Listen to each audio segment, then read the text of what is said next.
Hello everyone, welcome to today's lecture. So today we are going to discuss essay 720, last in the series of essay, and questions on the standards. Okay, so let's start today's lecture. Guys, I request you please ask if you have any questions with respect to any of the standard or with respect to any of the topic. It will be very helpful for you also. If you have any doubts, I will be able to resolve those doubts. I will be able to provide you the answers, and it will enhance your clarity. So please ask freely if you have any doubts. I will be more than happy to answer them. Okay. So let's start the session. Yeah. Okay. So essay 720, auditor's responsibility relating to other information.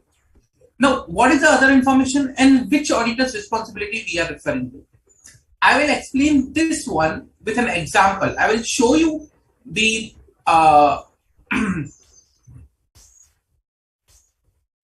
audit report that is available with me, so that we can discuss what is the other information that we are talking about. Okay. See, this is the audit report that I am going to discuss, and there is the one paragraph other information.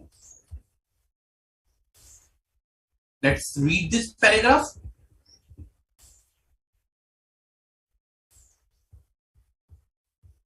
What this paragraph says is the parent company management and board of directors are responsible for other information. Means management is responsible for other information. Okay. The other information comprises the information included in the parent's company's annual report, but does not include in the financial statement and our audit report thereon. Other information comprises of, remember, see, information included in parent company's annual report, but does not include financial statement and our information in our audit report thereon. Means other information is such information which is there in the annual report, but it is not part of the financial statements, okay, or it is not part of the audit report. Our opinion on the consolidated financial statement do not. So see, this was a consolidated financial statement audit report. That's why they are referring to the CFS. Do not cover the other information, and we do not express any form of assurance conclusion thereon. So we do not express any form of assurance or conclusion. Okay, and our opinion does not cover the other information. Means auditor is not issuing any opinion on the other information. In connection with our audit of the consolidated financial statement, our responsibility is to read the other information and, in doing so, consider whether the other information is materially inconsistent. So what is he saying this? What is his responsibility? To read other information and to consider whether other information is materially inconsistent. But with what? Inconsistent with what? So, inconsistent with the consolidated financial statement or our knowledge obtained in the audit, or otherwise appears to be materially misstated. So, three things. With compared to financial statements, knowledge obtained in the audit, auditor's knowledge obtained in the audit, or appears to be materially misstated. If based on the work we have performed, we conclude there is a material misstatement of the other information, we are required to report the fact. We have nothing to report in this regard. Means if they identify any material misstatement, they will report it. Otherwise, they will not. And here they do not have anything to report. Means there is no material misstatement or material inconsistency in the other information. So this is the paragraph that is there in the audit report. And what is the purpose now for this other information paragraph? Let's go back to our notes. Now I'll summarize. What we discussed just right now, what we read.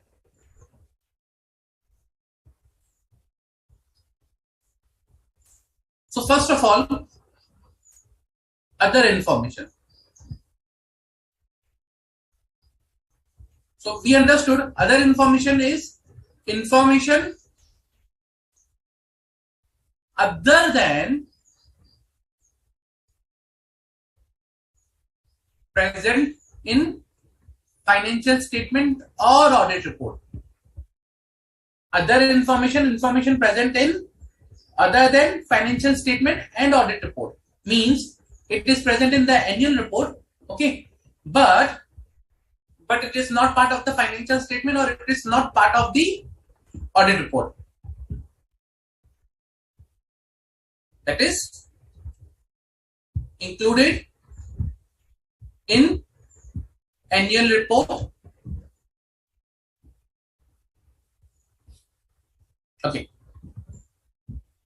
Now, second, we read that what is the auditor's responsibility with respect to the other statement. So, auditor's responsibility.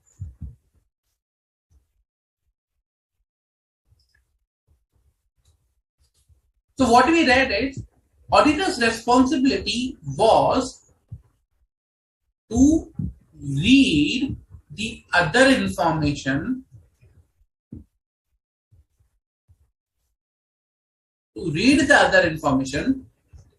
in order to identify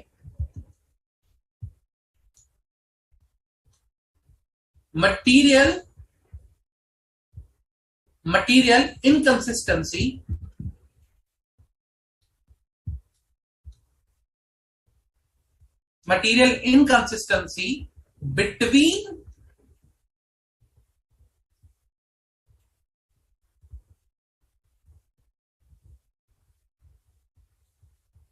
between other information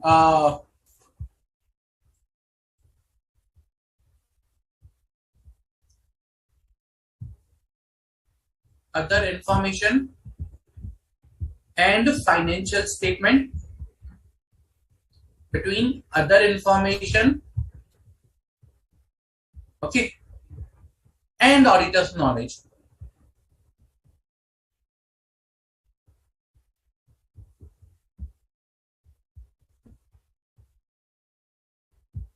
Okay, so between auditor's knowledge and other information, or between other information and financial statement. Okay, so they will read to identify whether there is any material inconsistency. Remember this word, material inconsistency. We are not using misstatement. Reason because we are here reading the information and comparing it. That's why we are saying inconsistency, not misstatement. Okay. And second is to read the other information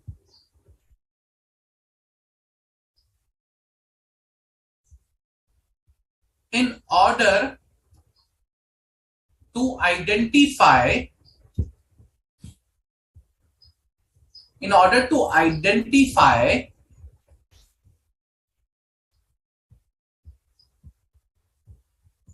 whether any material misstatement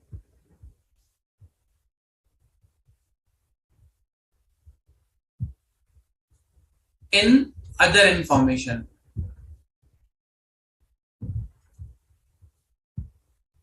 Okay.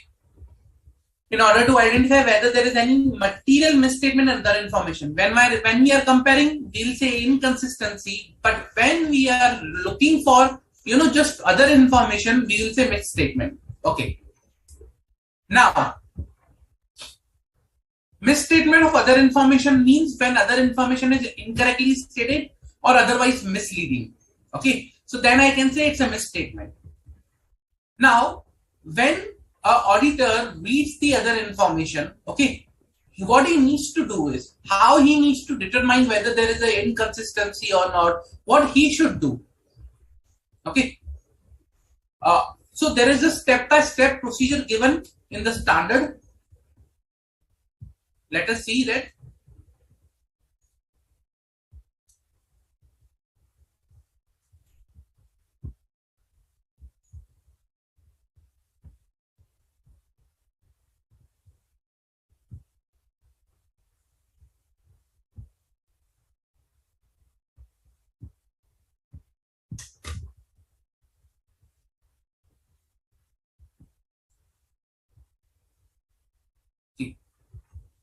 Auditor's responsibility.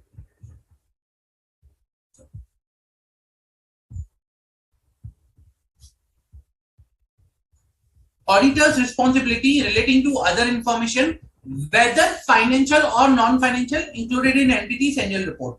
So that is the auditor's responsibility.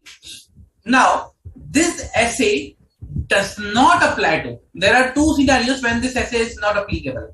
One, preliminary announcements of financial information that is made by the company.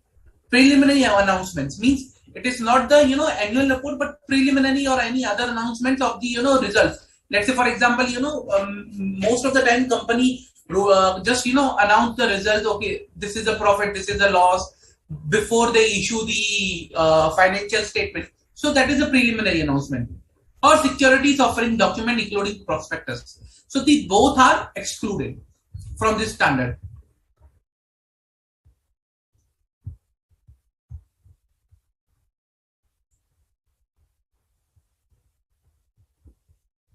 Okay. Now,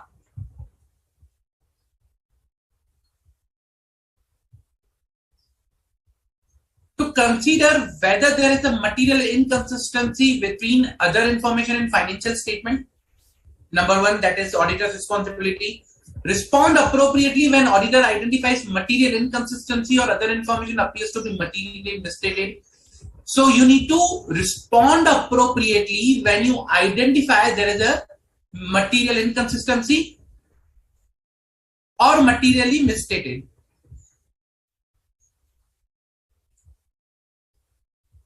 To consider whether there is a material inconsistency between other information and auditor's knowledge obtained in the audit.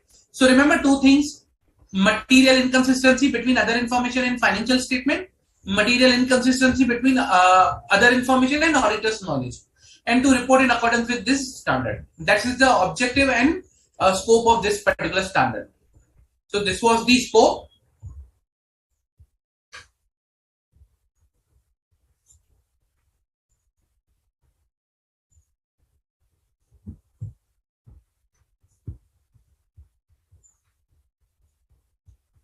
And this is your objectives.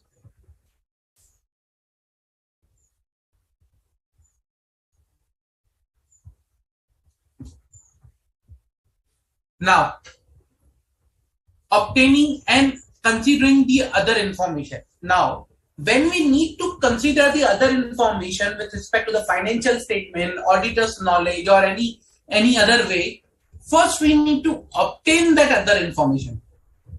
Okay, first we need to obtain the other information, then we need to read and consider the other information.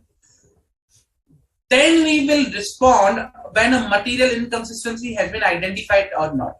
Okay, so first we need to read the other information. So when I was referring to step-by-step process,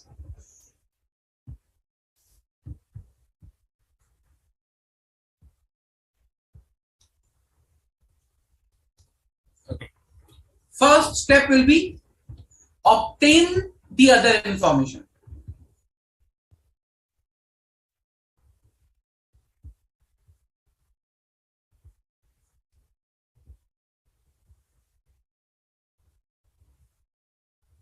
Now you will say other information is there in annual report. When company publishes the annual report, you go and take the annual report, read it, and you will identify. That is true. But till that time, it will be very much late. Reason because you need to perform this procedure when you are issuing your audit report. So, procedures are to be performed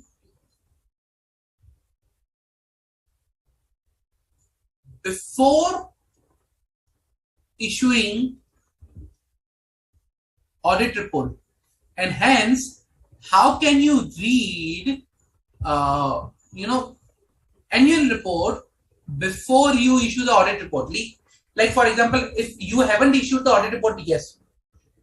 Do you think there will be annual report available in the market for this company? Answer is no. So that's why you need to obtain the information first. Okay. Now, how do you need to obtain is you need to obtain the information by discussion with the management. Okay. Through discussion, what is the annual report, what is the things you need to understand with the management, you need to inquire with the management. So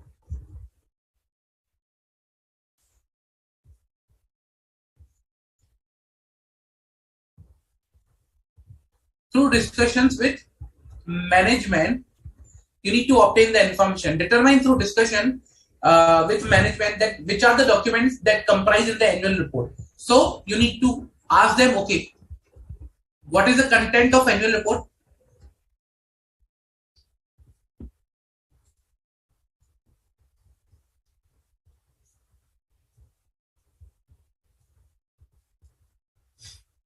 Then entities plan the manner and timing of issuance of that annual report. Means what I need to do is, okay, what is the time plan for issuing the annual report? Let's say, for example, once we issue the audit report in 10 days or in 20 days, after in 1 month, they will issue annual report in the market. So when they will issue? Okay. Now, then make appropriate arrangement with management to obtain in a timely manner the version of the annual report. Okay. So make arrangements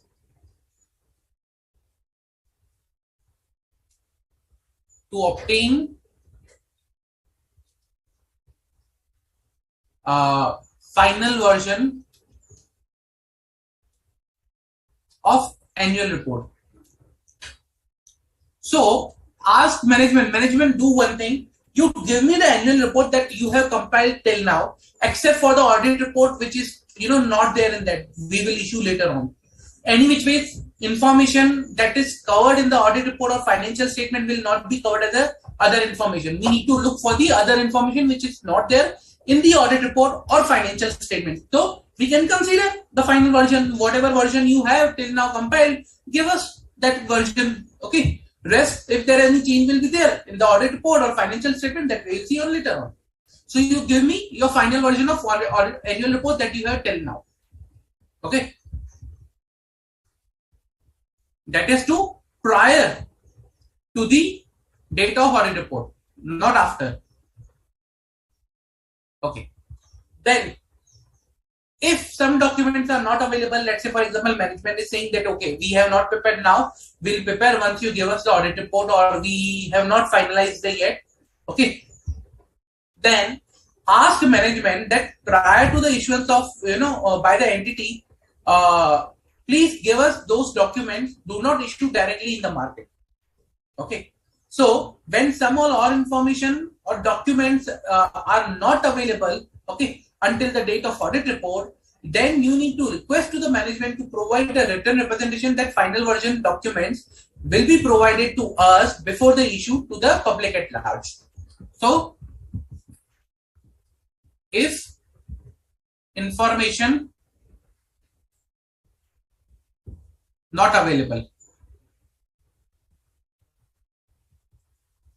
then take written representation that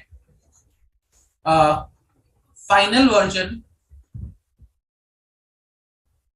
will be shared with auditor before issuing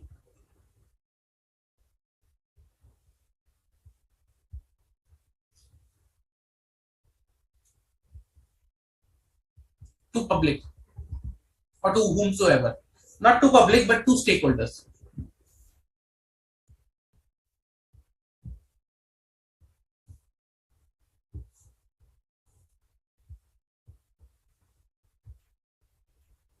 Okay.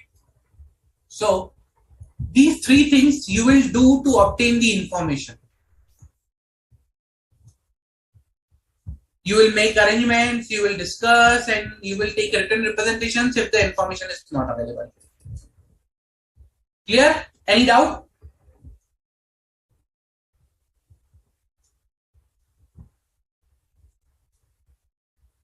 Okay. Now, Once you have that information, other information available with you, you need to now read the other information to consider whether there is a material inconsistency between the other information and the financial statement. Okay. Now to evaluate their consistency or to evaluate whether they are aligned with the other with the financial statement, what you need to do is you need to compare selected amounts or other information that can be same between both of them. It is not necessary that whatever detail in the annual report is there, that all details are available in the financial statement. So you need to compare those information which are there, okay, that are to be same between both of the things, like annual report, other information, and financial statement. Okay, and otherwise, like what you can do is to identify whether there is a material inconsistency between other information and your auditor's knowledge.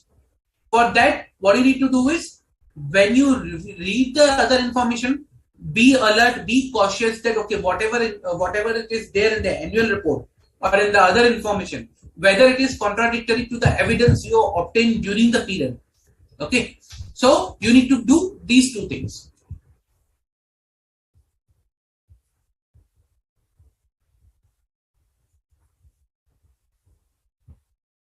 Read and consider the other information. And for that, we'll do two things. One, we'll see, okay, we'll see the amounts of some items, or we'll compare selected items.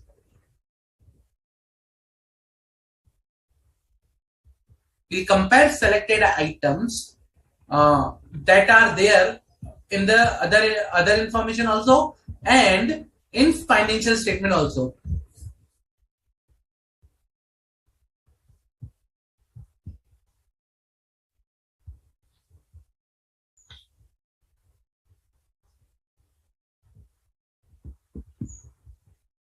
In other information plus financial statement. We'll compare selected items or other items that are present in other information plus financial statement. Number two, whether there is a material inconsistency between the other information and auditor's knowledge. For that, we will be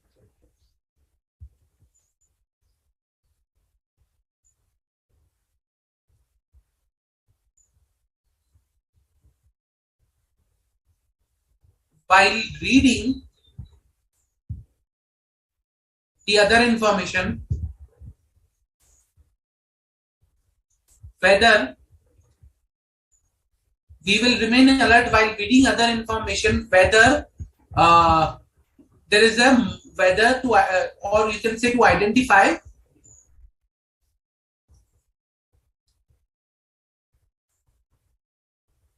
material. So I'll write material inconsistency as a MI. Okay. Material inconsistency between other information and auditor's knowledge.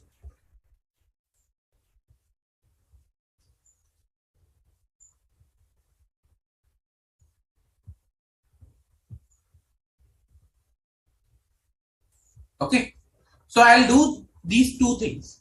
I'll read the information to identify other information and financial statement. I'll compare both of the things and I'll see whether there's a other information present. I'm sorry. Whether there is any other information present in the financial statement which is matching with the information there in the annual report, and I will remain alert while reading the other information to identify material inconsistencies between other information and auditor's knowledge based on the evidence and conclusions I have obtained.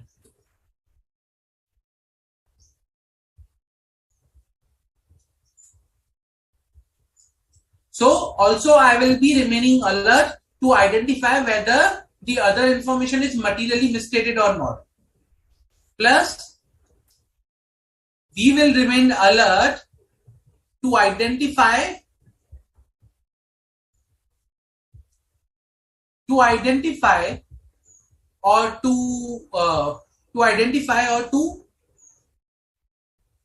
watch out or to for looking out, or for remaining alert for the indications.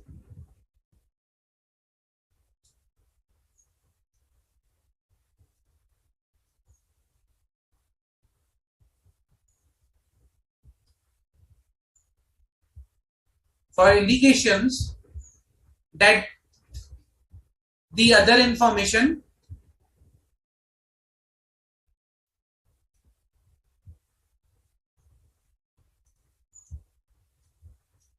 is or appears to be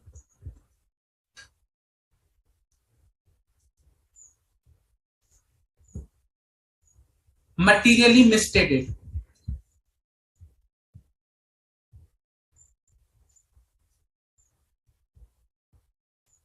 Okay. Now I'll give you one real life example with respect to this. For example, I'll show you one of the audit report or annual report, you can say, and then on the basis of that we can discuss. Okay, what can be done in the case of other information. I'll show you.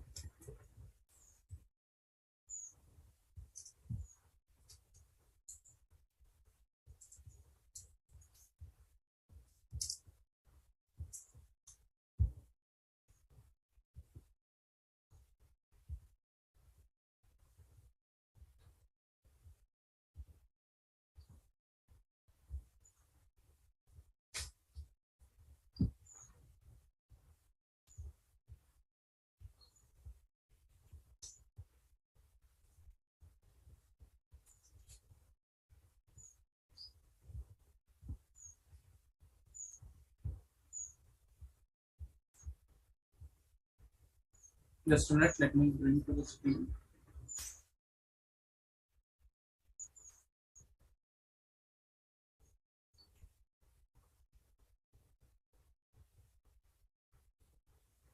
Okay, now in basically annual report, there is a director's report, and director's reports contain some information. Okay, I'll show you some that information, and then we'll see.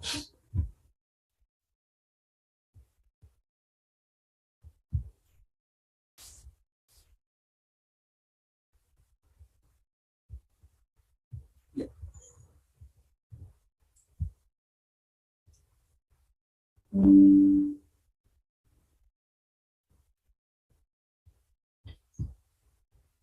Okay, this is the director's report. Now, director reports contain information like composition of CSR committee. Now, what I did is when I was reading the company's meeting minutes,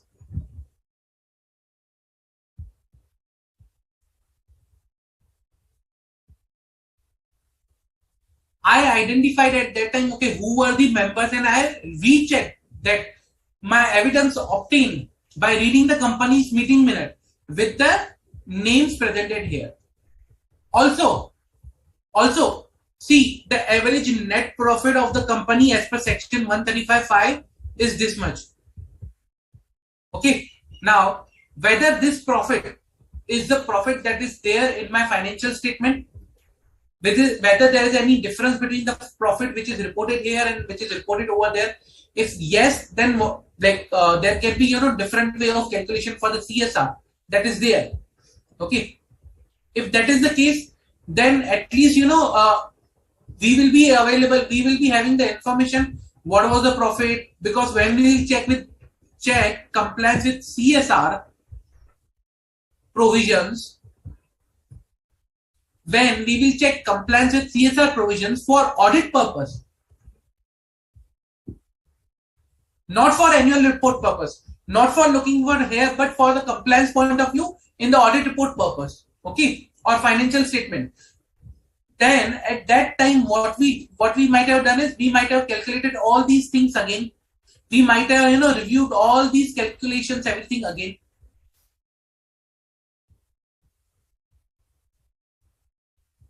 So we can compare that particular calculation of average net profit as per this section of this much amount, and the amount that we calculated or we identified, whether they are matching or not. Let's say, for example, I'll show you one more example.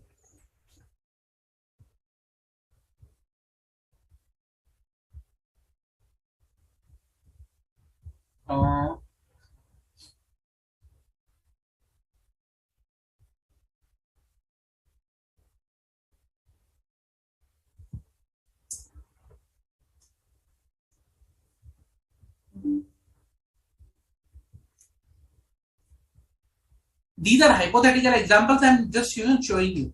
Let's say, for example, see. So equity share capital. Now this information is available in my financial statement also. I can compare this information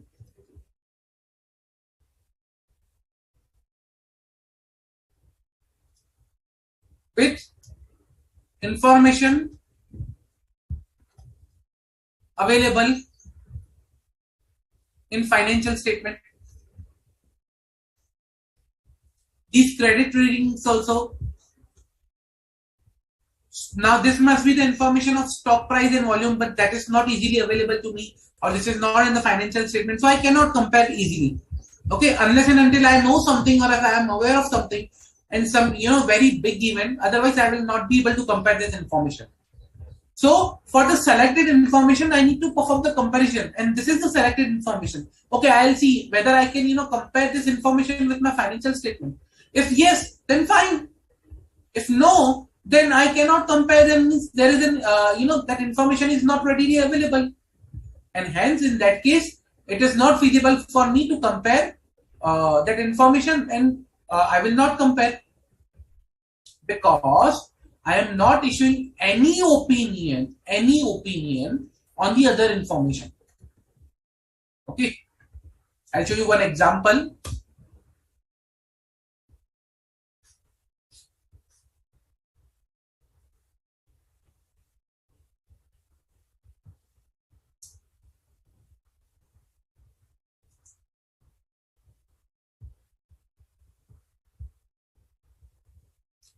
Let's say this was the information of equity paid up capital.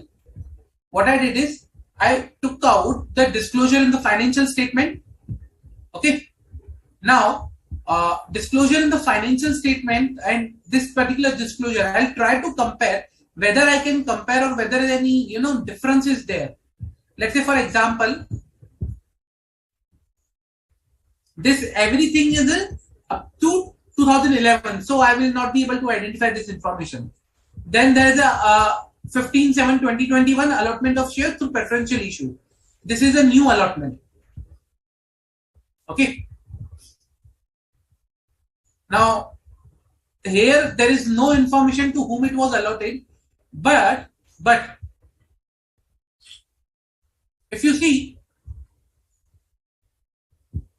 number of shares that were there as on 31st March are different than the number of shares as at 31st March 2022. There is an increase in the shares.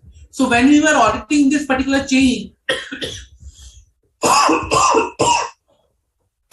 sorry, when we were auditing this particular change, at that time we might have already recorded, okay, that there might be a new issue that is mentioned over here, preferential issue.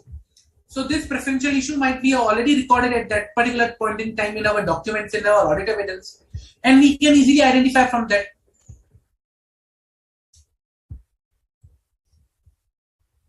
So by this way, we can compare some information that is available over here and the information that is available in the financial statement.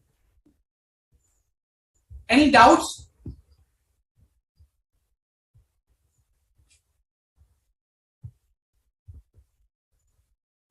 Any doubts till now?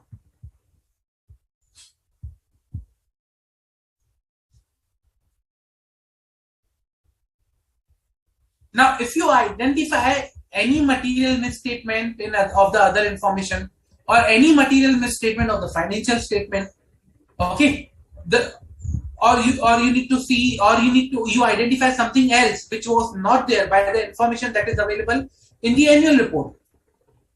Then at that point in time, what you need to do?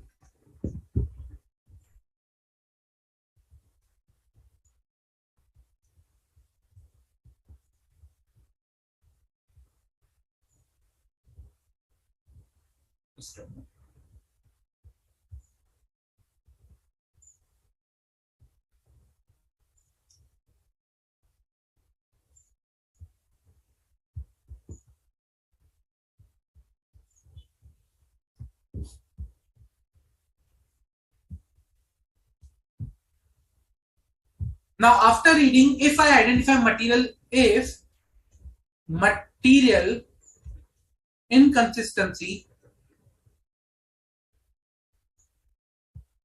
or material misstatement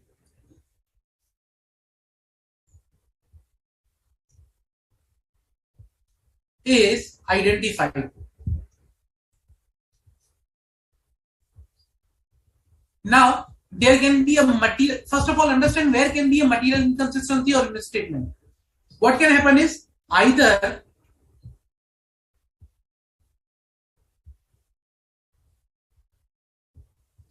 your other information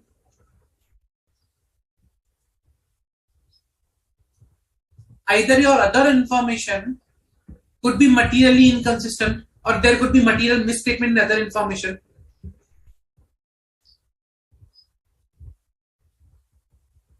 or I can say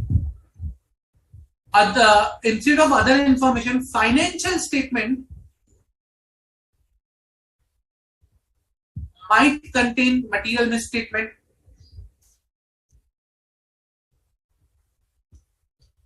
Reason because when I was comparing, I identify, this is something differently reported in other information, and I went back and I checked, I identified the other information is correct and financial statement are wrong. Or I identify some critical information, okay,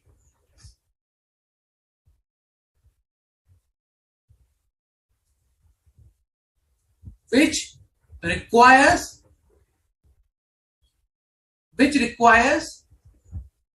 updating,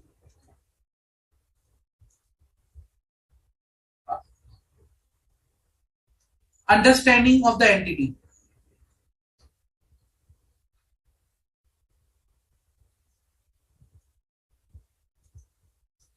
Understanding of the entity's environment.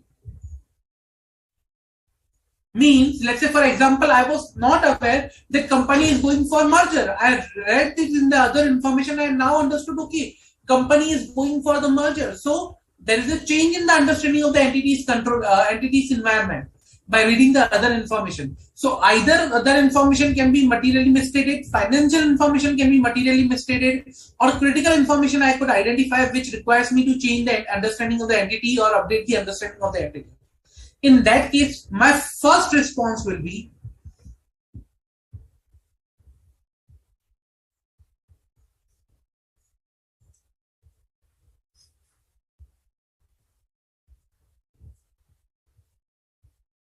discuss the matter with management. Discuss the matter with management first. Okay. What is the scenario? What you have identified? What you have not identified? And then conclude whether there is a material misstatement present or not. Okay. Discuss the management and then conclude. If material misstatement is present,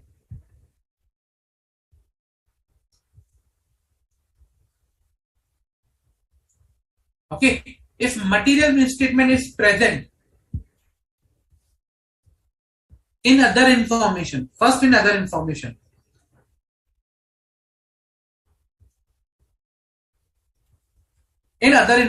if we conclude that, okay, material misstatement is present in other information, then what we need to do is ask management, request management correct the information.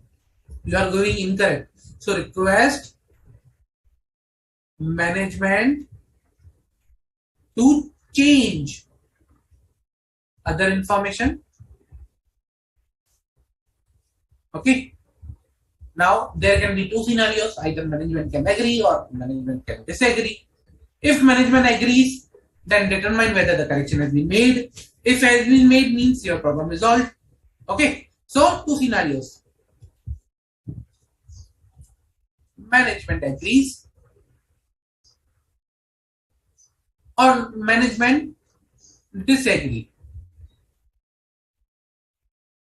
If management agree, then just ensure the correction has been done. Ensure the correction has been done. If management disagrees, now management refuses, I will not make the correction. Who are you to tell me for the other information? You are required to audit only financial statement. Why you are coming to tell me for other information? Then communicate to those charged with governance. Okay. Communicate to those charged with governance and request them for the correction. Now, if management doesn't agree, we'll go to their bosses, those charged with governance, and we'll ask them to correct it. Okay. If even after communicating to those charged with governance, I conclude that there is a material misstatement in the other information, okay, obtained prior to the date of audit report, and the other information still not corrected after communicating with management and those charged with governance, then what I'm required to do is, first I will consider the implication on my audit report, whether there is any implication on the audit report. Reason because I compared the other information with the financial statement, then I'm coming to know that okay, could be a misstatement, and this misstatement could impact my financial statement or my audit report. So what is the implication on my audit report? So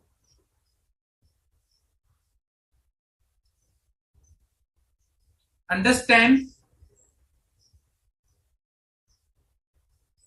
implication on audit report first of all.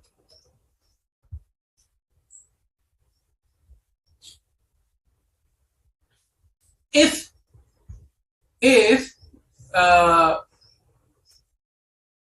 if possible, then communicate with those charged with governance how auditor plans to address the material statement in audit report. Means how I will be reporting this particular area, and how I will be reporting is, we saw just now, when other information obtained prior to the date of auditor's report either is materially misstated, then we need to provide a statement that there is an uncorrected misstatement in the other information, that is this, like this way, and we need to provide the detail for that.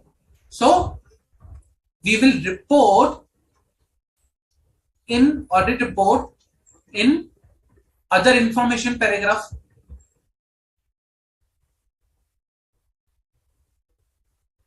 Okay.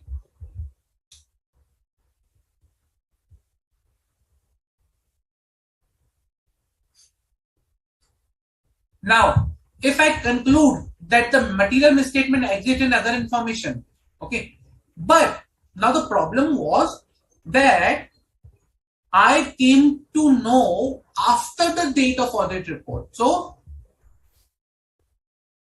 in other information,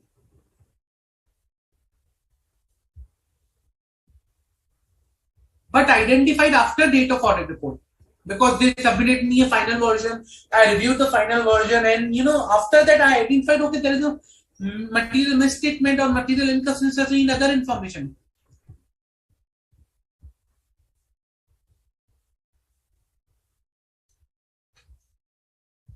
Then what I will do?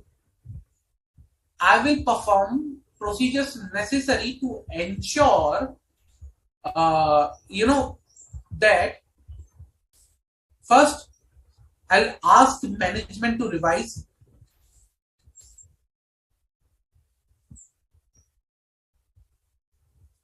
If they agree, then fine. If they do not agree, other information is not corrected after communication, I'll take appropriate option and seek legal advice.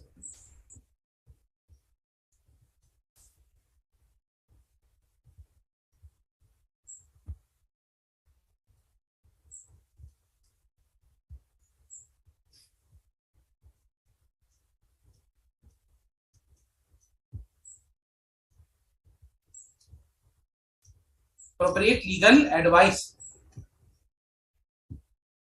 Okay, what I can do and how I can bring to the attention of the users whom audit report, like for example, to see that I will bring to the attention of the users. Okay, this is the audit report that already prepared, but we have identified this material inconsistency or misstatement.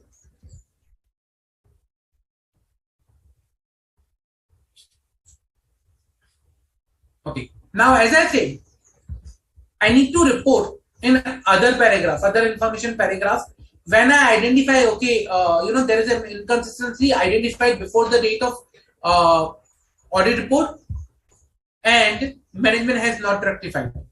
If management agrees and rectifies, or if we do not identify, okay, now if we conclude that material misstatement is present, but what if there is no material misstatement?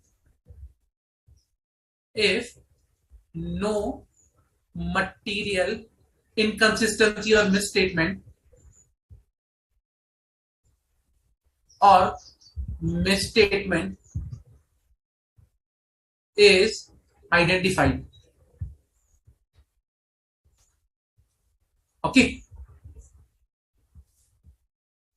If no material inconsistency or misstatement has been identified, then report in other information para. Okay, we need to report in other information para. Okay, now what we need to report in other information para, that is very important to understand. Let's go back to our example and see the other information para. So here what they have reported is, I'll write it down on the right hand side so that you can easily see. Okay. First, they have reported that what is the management's responsibility. That the parent company's management and board of directors are responsible for the other information. So if I say this particular statement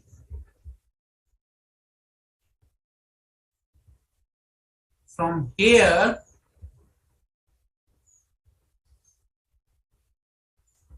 to here is one, management's responsibility. Okay, that is the one.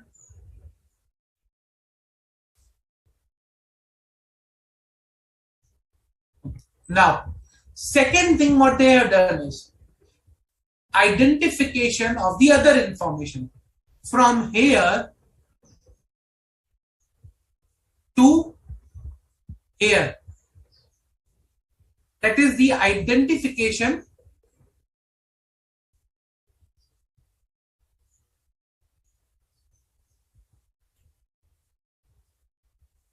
of other information. That other information, if any, obtained by the auditor prior to the date of auditor's report, and for audit of financial statement listed entity, other information, if any, expected to be obtained after the date of audit report, whatever it is. Okay. Then, third is a statement on the opinion from here to here. That our opinion does not cover the other information and we do not express any form of assurance thereon.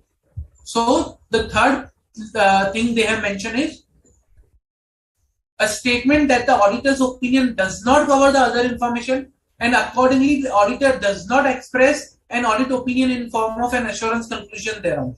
So auditor's opinion.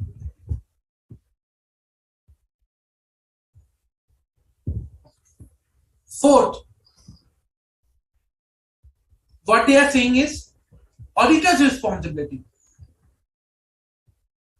In connection with our audit of the consolidated financial statement or standalone financial statement, our responsibility is to read the other information. In doing so, consider whether there is any material inconsistency with the consolidated financial statement or our knowledge, or appears to be otherwise materially misstatement. So this provides what is their responsibility.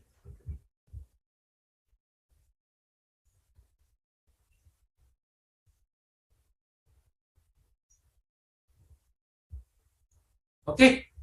Then once I identify that, okay, this is my responsibility, okay, then what I need to do is I need to provide details regarding when the other information has been obtained prior to the date of audit report, and I do not have anything to report, or if I have anything to, that uncorrected misstatement that is there before the let's say, I have identified before the date of audit report. So whatever conclusion will be there, I need to report on that particular thing. Okay. So from here, basically,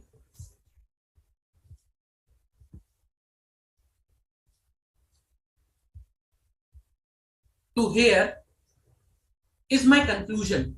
Whether I have identified any inconsistency or not, whether, what is my conclusion basically.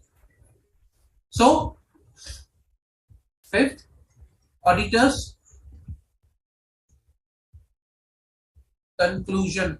Whether I have to report anything or I don't have anything to report. Okay. So these are the things, 5 things that we need to mention in the other information paragraph. Management responsibility, identification of other information, auditor's opinion, auditor's responsibility, and auditor's conclusion. Clear? Any doubt?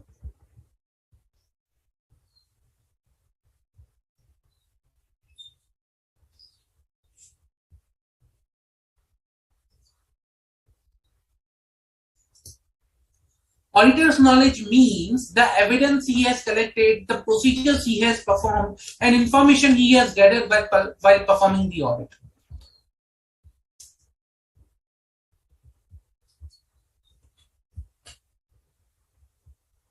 So you need to compare, let's see, when we are comparing with the auditor's knowledge, means we will compare whatever we have documented in the working papers, or we have audited, or we have gathered evidence, not only the audit report.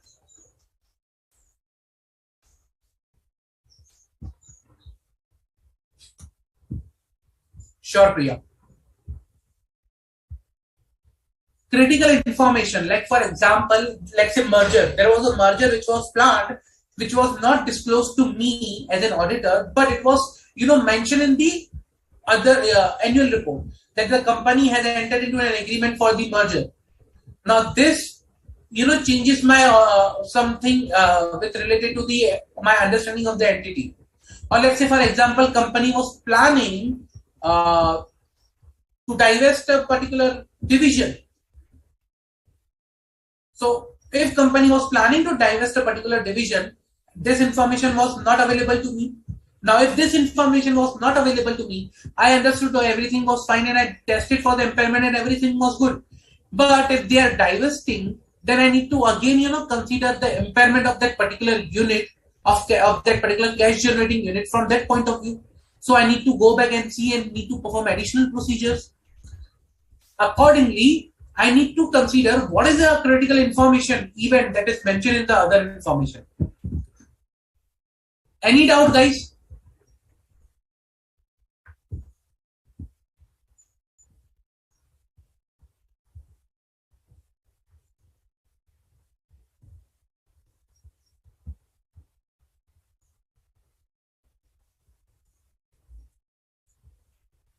Now, if this is a particular way to report on the other information, if there is any other way, like for example, if there is any other law from time being in force, or if there is any other requirement that might come up in the future that requires auditor to report on the other information, then what you need to do is at that point in time,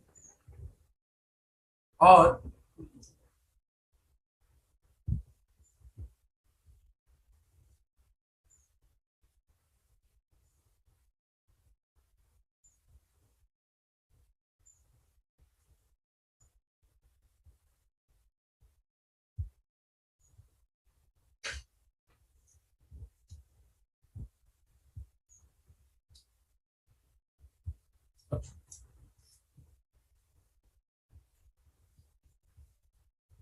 if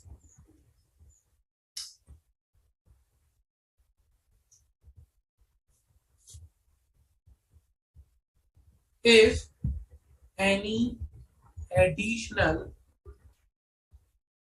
reporting requirement arises due to change in law for other information, then what you need to do is, then you need to refer that,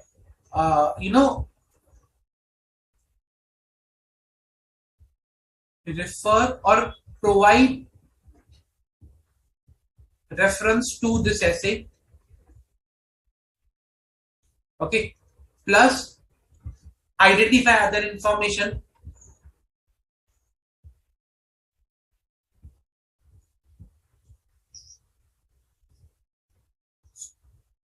statement, you need to mention this in that particular format, plus you need to provide auditor's responsibility, description of auditor responsibility, okay, plus you need to provide outcome or conclusion of your work.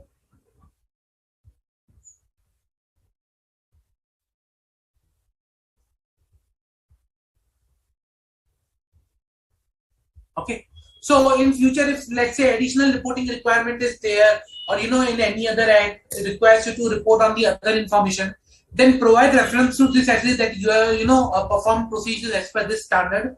Identify other information and mention in your report wherever you are reporting additional as per additional reporting requirement, that what is other information. Identify other information, what is as per you or that other information is or standard. Description of your responsibility, what are your responsibility and outcomes of your work. That's it. So let us quickly see the notes and then we can move further. Okay, now obtaining the other information through discussion with the management, that which document comprises annual report and when they will be issued, timeline. Make appropriate arrangement with management to obtain, if possible or prior to date of audit report, the final version of annual report can be obtained. When documents are not available before the date of audit report, then request management to provide a written representation that final version will be made available. Consider whether there is a material inconsistency between other information and financial statement. For that, evaluate consistency and the compare selected amounts. Consider whether there is a material inconsistency between the other information and knowledge gathered in audit, and remain alert for the indications of material inconsistency. Then, responding when we identify a material inconsistency. Responding when the auditor concludes that a material misstatement of the other information exists. In that case, request management to correct the other information, and if management refuses to make correction, then communicate to those charged with governance. If auditor concludes that the material misstatement exists, then report in audit report in other information paragraph.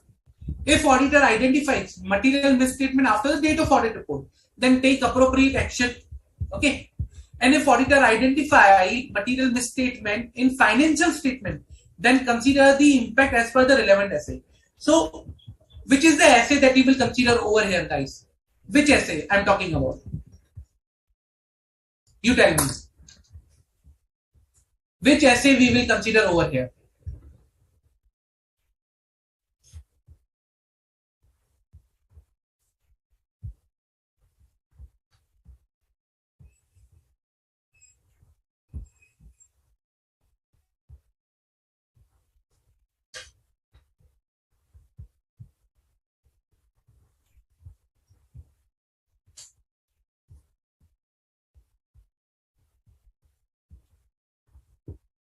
Which essay I'm talking about over here?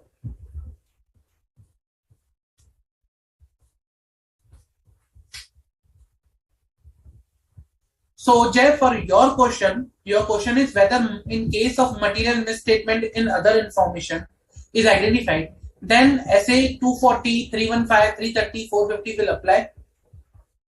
Usually, no. Reason because we are not issuing any opinion on the other information. We are not expressing any opinion. If we are not expressing any opinion, then there is no point of applying these standards. Number two, when you identify material misstatement in other information, you need to evaluate what kind of misstatement it is. Whether it's something, factually incorrect disclosure of, transactions, why it is so. You need to understand the root cause, why it is reported in this way. And then you need to consider the impact of that material misstatement on your financial statement also. Whether the information that was provided to me is incorrect or whether there is any material misstatement in that information. And if you are sure that there is nothing in the financial statement, then no need to apply any standard on the material misstatement in other information. But when you identify a material misstatement, you need to first consider what is incorrect, other information or financial statement. So which essay we were talking about, if the auditor identify a material misstatement in financial statement after the date of audit report. So I'm talking about after the date of audit report. Pretty simple. We already discussed this. Now we are near to close for the standards. It's very easy. You should be able to answer now.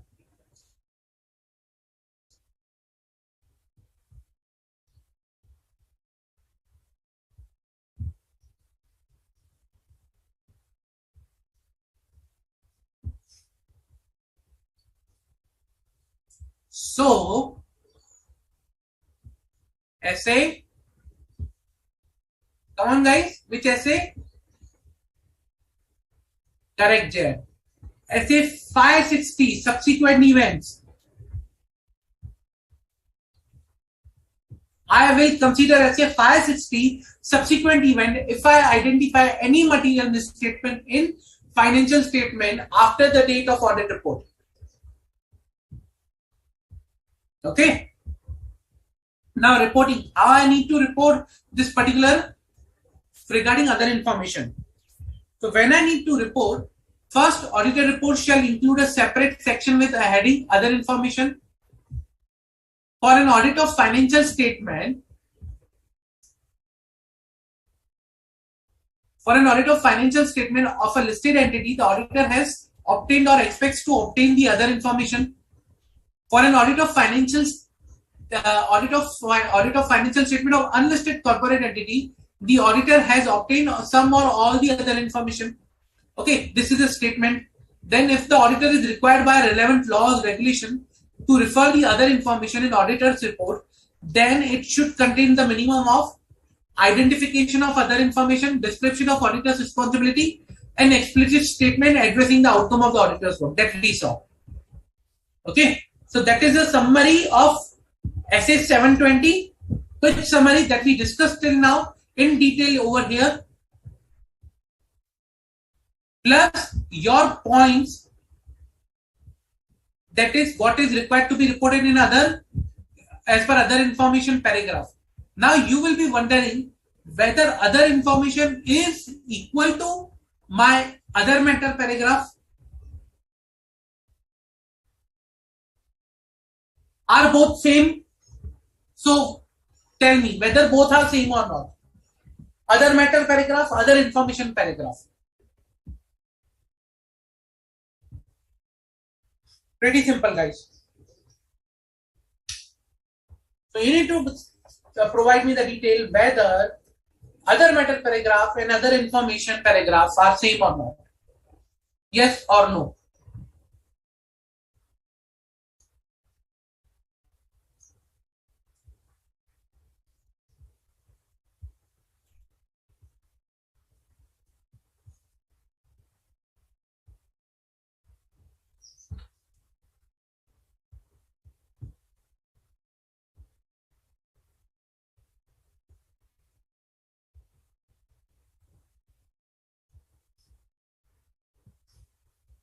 Come on, guys.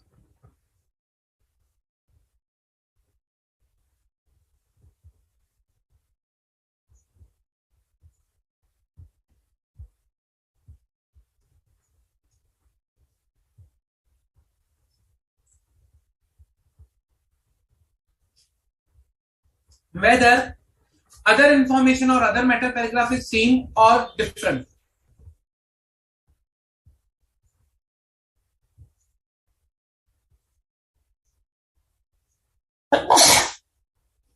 I'm sorry.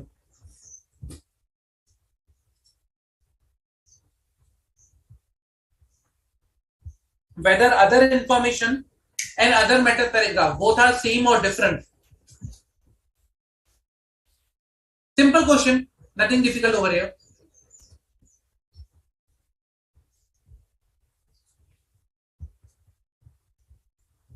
So,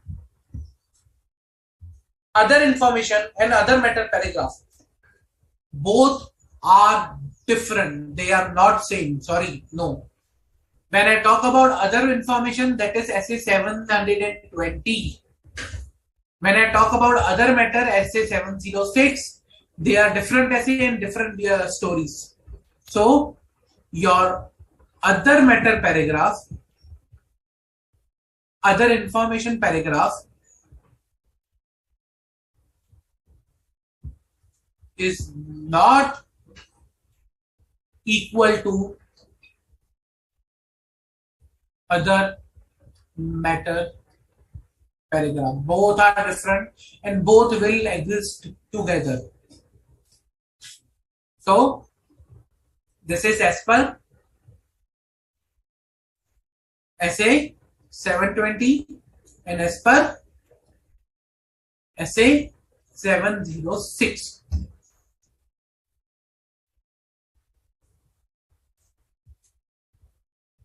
Clear? Okay. Let us solve some questions with respect to this standard.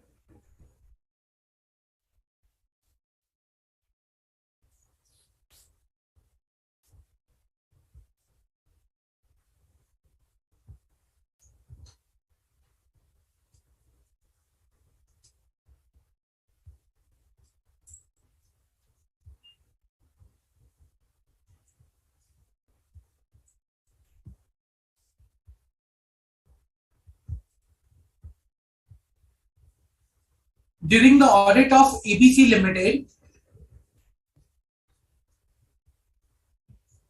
during the audit of ABC Limited for the financial year 31st March 2020, the management agreed to provide a draft copy of annual return to auditor before issuing the same for the verification purpose. After finalization of audit, when auditors received a draft copy of annual return, they identified that the direct expenses related to each segment were not disclosed appropriately and they were misstated by rupees this much amount compared to the amount disclosed in the financial statement of the company. On identifying this, auditor required the management inquire with the management about the reason for the same and identified that there was a mistake in calculation of direct expense by management. However, management denied rectifying the said amount as it will impact the entire annual return and the ratios which were disclosed. As a result, auditor communicated this matter to those charged with governance and appropriate officer charged with governance and requested them to rectify the same. However, those charged with governance also denied the same request. As a result, auditor decided to issue a modified opinion on the other information presented in the annual report. You are requested to guide the auditor by selecting the appropriate option from the below. Material inconsistency in the other information in financial statement exists. As a result, there is a requirement to modify the audit opinion with respect to the other information. Other information presented in annual return is most important and significant to the user understanding. As a result, this requires disclosures in EUM paragraph. Other information involving significant auditor's judgment and critical to the audit of financial statement, and hence the same should be disclosed as a key audit matter. The inconsistency in the other information in the financial statement should be reported in the other information paragraph. So, what is the correct option here? Quickly and pretty easy.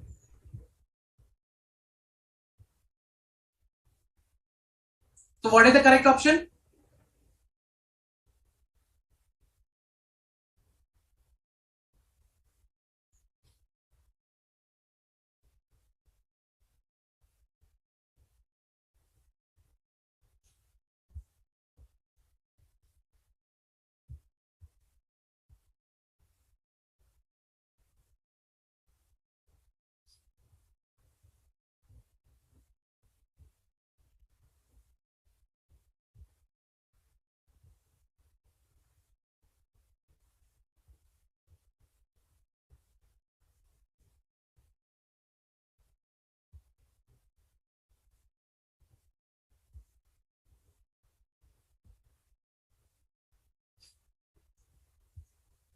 Come on, guys.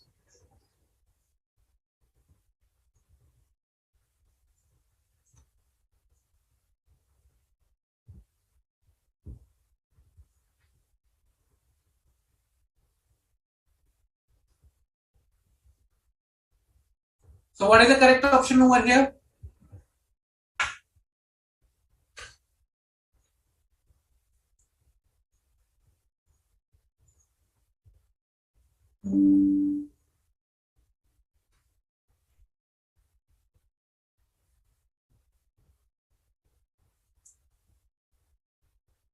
Waiting for your answer. It's easy and it's pretty easy that we have discussed just now.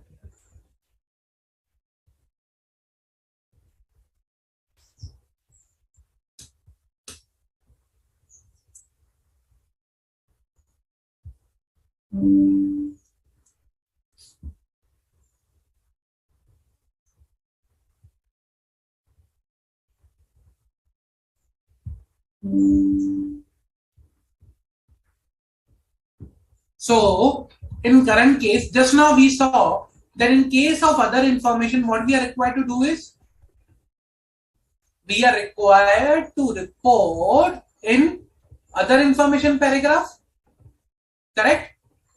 So, we are not required to report in any other paragraph. Let's say, for example, option A, modify the audit opinion. We are not issuing any audit opinion. Why will you modify? Incorrect. Other information presented in annual return is most important, significant, disclosed in EOM paragraph. Not required. It's different requirement. Key audit matter. Again, no, we are not even auditing. How can it be a key audit matter? Fourth is the correct option. That is a material inconsistency should be recorded into the other information paragraph. Should be reported into the other information paragraph. That's the correct option over here. In option D. Correct, Jay. Okay, let us see one more question. That was in the, I think, November 2020 exam. 5 marks or 4 marks. GSM Company Chartered Accountant have been appointed statutory auditor of MAP Limited for the financial year 1920. The audit team has completed the audit in the process of preparing audit report. Management of the company has also prepared a draft annual report. Okay. Audit in charge was going through the draft annual report and observed that the company has included an item in the annual report indicating downward trend in the market price of the key commodities, raw material as compared to the previous year. However, actual profit margin of the company reported in the financial statement has gone reverse direction. So the company reported that there was downward trend in the market price. There was a downward trend in the market price. However, the actual profit margin of the company in the reporting has gone in reverse direction. Audit manager discussed the issue with the partner of the firm, who in reply said that the auditor are not covered with such disclosures made by the management in its annual report, it being the responsibility of the management. Do you think the partner is correct in his approach? Discuss with reference to the relevant standard of auditing and the duties with regard to the reporting. Before going to the particular standard or answer, what you think is the appropriate over here? What is required to be done? Think. If you are in this place, what you will do differently? What you will do?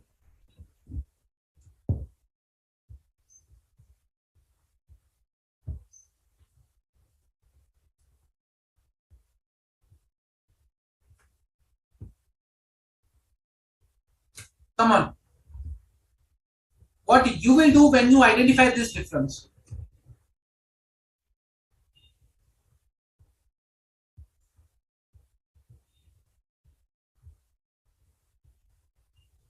So let's see the answer.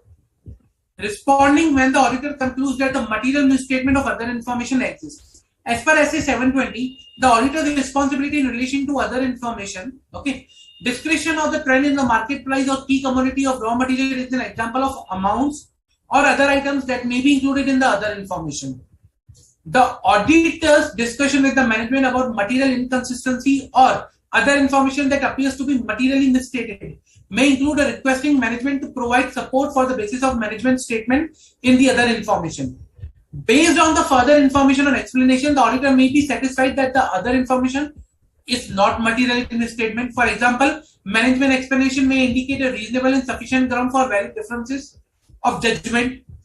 Okay. So, auditor's duty with respect to the reporting in the given case is, if the auditor concludes that the material misstatement of other information exists, the auditor shall require management to correct other information. If management agrees, then auditor shall determine the correction has been made. If they refuses to make the correction, the auditor shall communicate the matter with those charged with governance and request that the correction to be made. Contention of the partner of the firm that the auditor are not concerned with such disclosure made by the management in its annual report is incorrect. So, if management agrees, good, verify the correction. If management disagrees, then check that, communicate to the those charged with governance and report in the other information paragraph. Clear? Any doubt? Any doubt with respect to this standard or this question?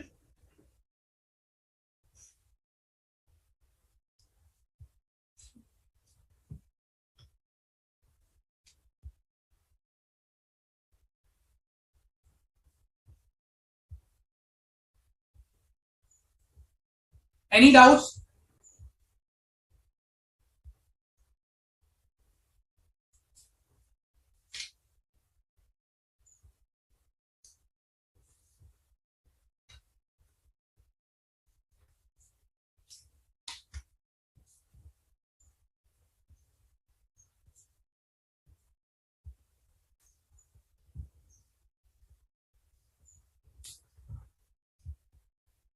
If no doubts, let's take a quick 10-minute break.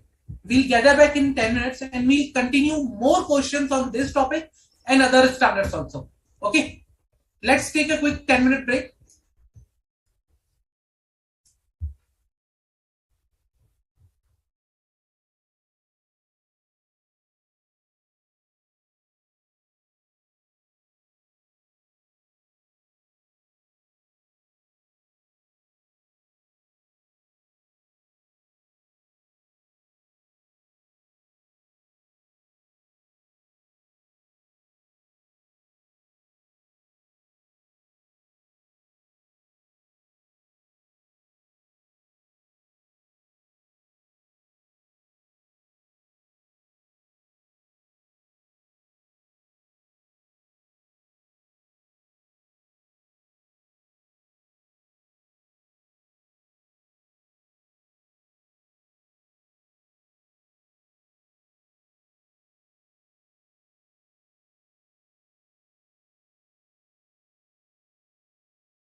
So, welcome back, guys.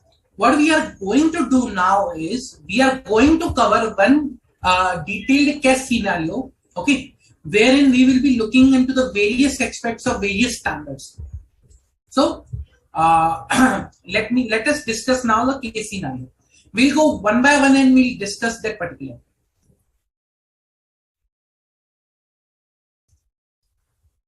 PK and Associates were appointed statutory auditor of EMEA Limited. EMEA Limited was engaged in turnkey infrastructure projects. EMEA Limited was achieved 963 rank in top 1,000 listed companies of India based on their market capitalization as on 31/3/2022. So they achieved 963rd rank in top 100 listed, top 1,000 listed companies. So they were the part of top 1,000 listed companies of India. During the financial year 2021, EMEA Limited entered into a brand usage agreement with GMEA Limited, an unlisted public company, where EMEA Limited was holding 60% voting right in DMEA Limited. Okay, and below are the additional information gathered by the audit team during the course of audit. So there is one agreement that has they have entered. Now below is the other information that is present. 1. Company revamped their audit committee in the start of FY 21-22, and the following were the new audit committee members of EMEA Limited. The company's audit committee comprised of 5 members, and all the members were directors of the company. Audit committee was chaired by Ms. KM, and Mr. OB SMAASA were acting as a member of the committee.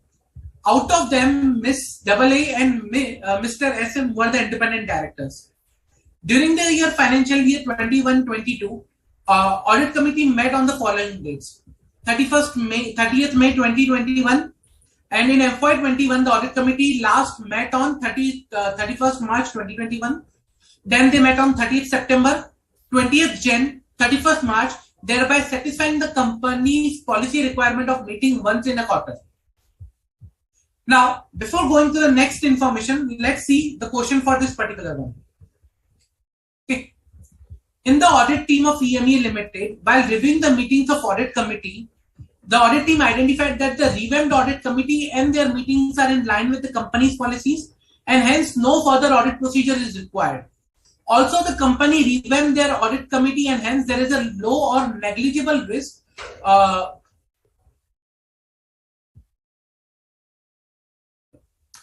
negligible risk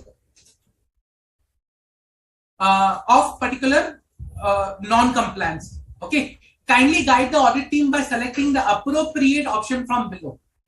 Okay, the appropriate options are: the audit team should not perform further audit procedures as audit committee is fully complied with the company's policies. The auditor shall obtain sufficient and appropriate audit evidence regarding the compliance with the provisions of laws and regulations generally recognized to have a direct effect on the determination of material amounts and disclosure in the financial statement. The auditor should have performed the audit procedures to identify instances of non-compliance with other laws and regulations that may have material effect on the financial statement, and hence no law has material implication on the audit committee, and therefore no further audit procedures are required to be performed. During the audit, the auditor shall remain alert to the possibility of non-compliance, but he is not required to perform any procedures for identification of non-compliance. Hence, no further audit procedures are required to be performed. So you need to guide what is the correct option here.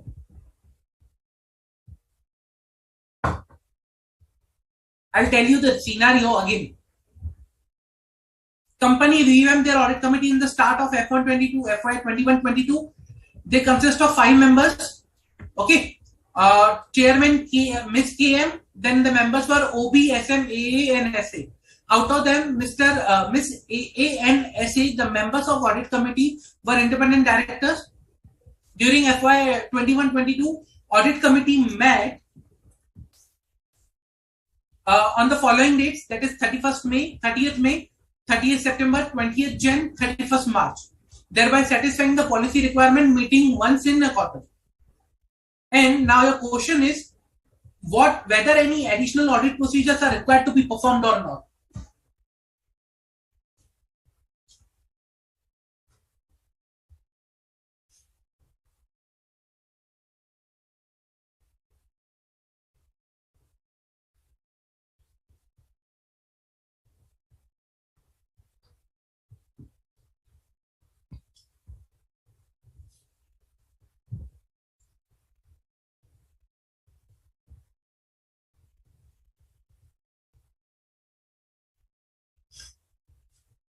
Jay, I have noted your questions. I will be taking these questions of other topics at the end of this standard or after this particular question. I'll definitely cover this question. Don't worry on that. So in the current case, what the audit team should do?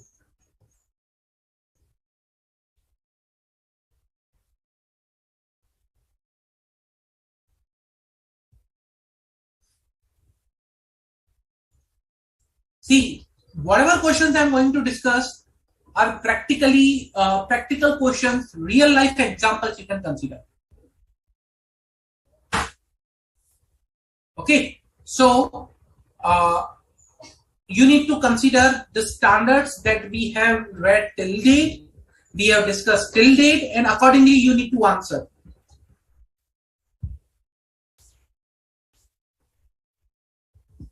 Come on, guys. It's pretty easy. There is nothing difficult in this. If you are focused on, if you have read the standard, then I don't think so any issue will be there with respect to this. What is the correct option over here?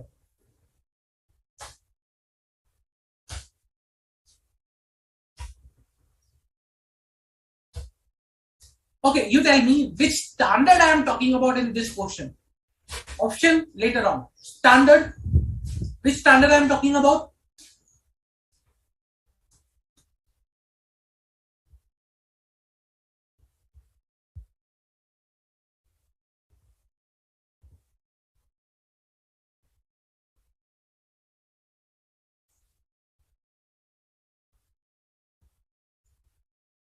So, the standard I am talking about here is SA 250. Okay, I am talking about SA 250. Now, what is SA 250? SA 250 is that considerations of laws and regulations in an audit of financial statement. Let's go to the standard and read once what is, just quick summary of the standard.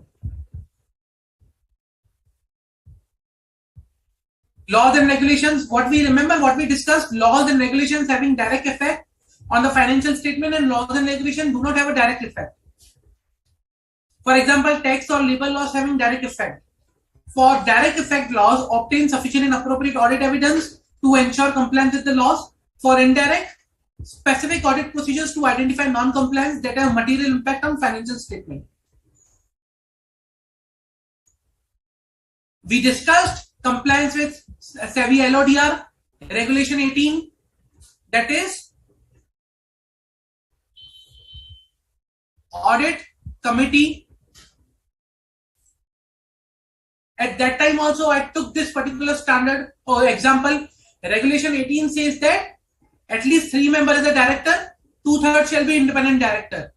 Details of audit committee, details of member, independent director test. Okay, remember something we discussed? Chairman should be independent director. Even in LODR we have discussed this particular topic. So, in the current case, what we saw here is this is application of SEBI LODR. Reason because this is a listed company. Top 1000 Regulation 18 will be applicable. SEBI LODR will be applicable. That is having direct impact. Laws and regulations having direct impact. Okay, if the laws and regulations having direct impact, can I satisfy just by looking to the policy? Answer is no. I cannot satisfy just by looking to the policy. I need to see a compliance with the laws and regulations. Okay, I need to see compliance with the laws and regulations. And hence, what I need to do is,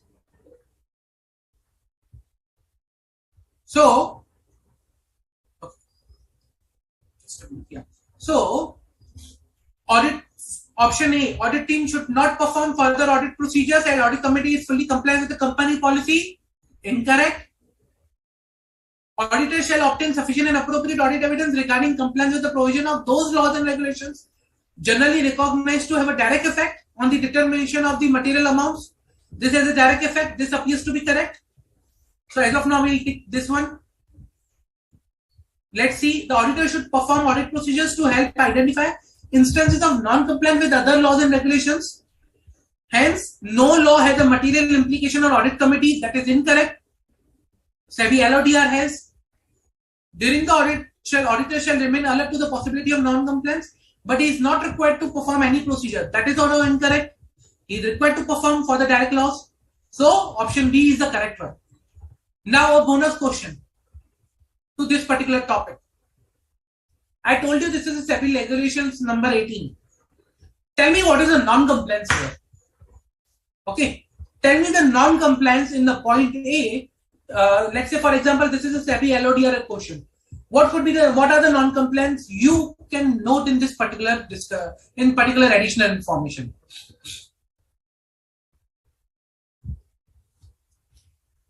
So, company has 5 members. They revamped their audit committee. Okay. Financial year 2021, they met 4 times, once in a quarter. What are the non-compliances over here?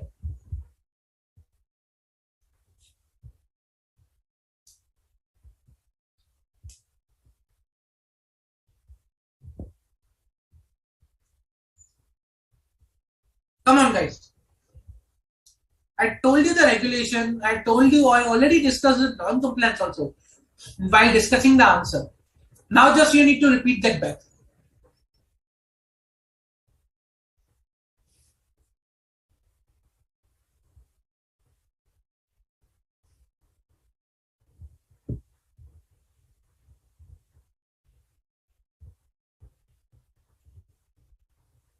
Let's say this is a question in exam that while reviewing the information, you identified this, while reviewing the minutes of meeting, you came up with this information. Now, what steps or procedures or what will be your conclusion on basis of this information? What you will conclude on basis of this information?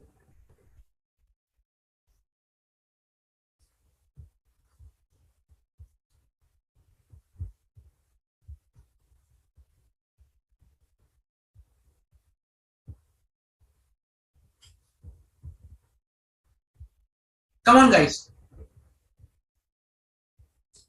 So let us look at the SEBI regulations, regulation 18.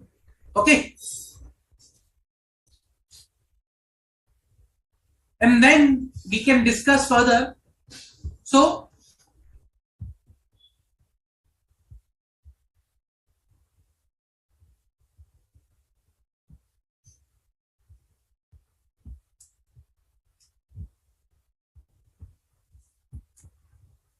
regulation 18, audit committee, minimum 3 directors. Okay. 2/3 directors should be independent director. Audit committee should financially literate. At least 1 member should have accounting and FM expertise. Chairperson should be independent. Meeting at least 4 times in a year between 120 days. Okay. There should not be a gap of 120 days between 2 meetings, and they should meet 4 times.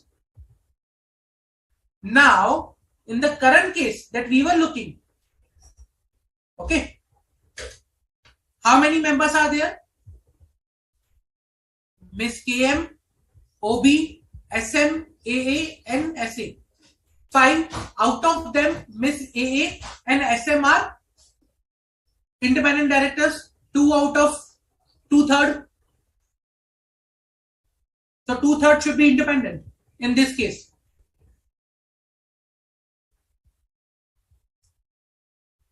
Okay, it is satisfying that 2/3 are independent. Then chairman should be independent. Chairman is Miss KM. Is she independent? Answer is no. She should be independent. She is not independent. So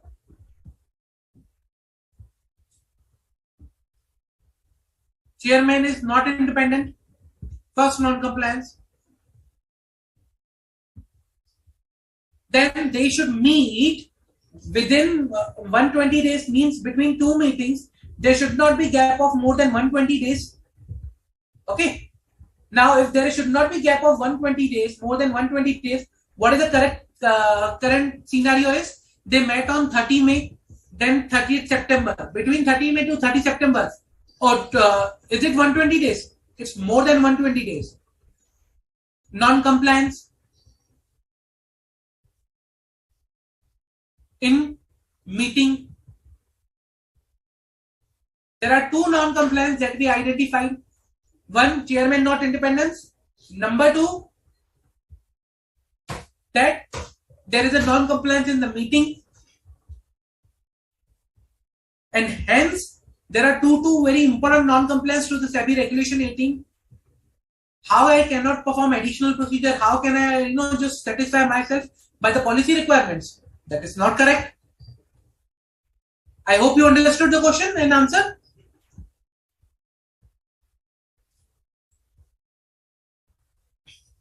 Okay, now let us see the next example. Next information which is there. Point number B. Very important. And based on the practical scenario. While understanding the entity and its environment, the auditor identified the following with respect to the inventory. Last year, FY 2021, there was a fraud with respect to the handling of inventory where substandard quality of raw material was accepted by engineering site manager of Kochi site of the company in lieu of huge cashbacks and kickbacks from the vendor named ONA LLP. It was identified that due to this fraud, the company had to write down the inventory value of 65 crore and it was a substandard quality and cannot be easily used in manufacturing and construction. Current year, the company had limited transaction with ONA LLP due to existing contracts and commitment entered into the last year. So they were having limited transaction to the tune that the contracts and commitment that were entered in the last year only. However, company changed its site manager and revamped its quality monitoring process. So there was a fraud last year. This time they revamped the process. What they have revamped? Upon reviewing the documentation of the last year, audit manager, who is newly joined in the current year, identified that the controls on the quality monitoring of raw material issued and accepted on site were reported deficient, and there was a design failure. So last year there was a design failure.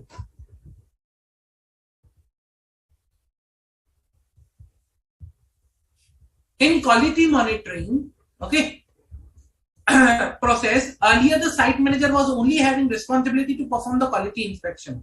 No oversight was present on the inspection done by the site manager, and hence the control was declared deficient in design. So the control was declared deficient due to no oversight. Now, in revamping the process, the company now added site assistant manager to perform the quality inspection and the site manager to review tasks performed by the assistant manager. No any other change was made to the process. Okay, so that is one information. Let us see the next information. Last year, risk of material misstatement due to fraud was noted and assessed by the audit team in inventory. In the current year, considering no other change to the process in the company operating 4 new sites other than the Kochi site, that is the Degamo site in MP, Kohima site in Nagaland, Divisima in AP, Madhavpur in Gujarat. Out of this, in the current year, the audit team has assessed there is a high risk of fraud in inventory at Kohima site, as management has a limited oversight over there. Also, the inventory parked at the Kohima site at the current year end was rupees 180 crore, which was 59% of the total inventory and 17% of the total revenue of the company. Now let us see the question with related to the inventory. So these are the facts. Now let us see the questions. While understanding the entity and its environment, the audit team has assessed low risk of material misstatement and high reliance on the inventory controls, as the management has revamped the process of quality monitoring process and all frauds has been identified last year itself. As a result, the audit team is planning to perform less substantive audit procedures. Kindly guide the audit team by selecting the appropriate option from below. Inadequate internal control over asset may increase the susceptibility of the misappropriation of those assets. For example, misappropriation of asset may incur because there is an inadequate management oversight of employees responsible for asset. For example, inadequate supervision or monitoring of remote locations, and hence there should be high risk of material misstatement due to fraud. Management has revamped the process of quality monitoring, and hence there is more clarity, responsibility, accountability, which is essential for fraud prevention and detection. Hence, the risk assessment by audit team is appropriate. Okay. The amount of inventory is not material. Also, there was one site where incidents of fraud were identified last year. Hence, the risk of such sites should be medium, and for other sites should be low. Okay. So they are saying that for other sites the risk should be low, and for that particular site that should be medium, not high. Auditors should not consider the risk assessment performed in the last year, as it was based on the condition prevailing in that year. Hence, auditors should perform fresh risk assessment by ignoring the fraud identified in the previous year. So, you need to answer the risk assessment performed by the team is appropriate or not, and by selecting the one of the option from below.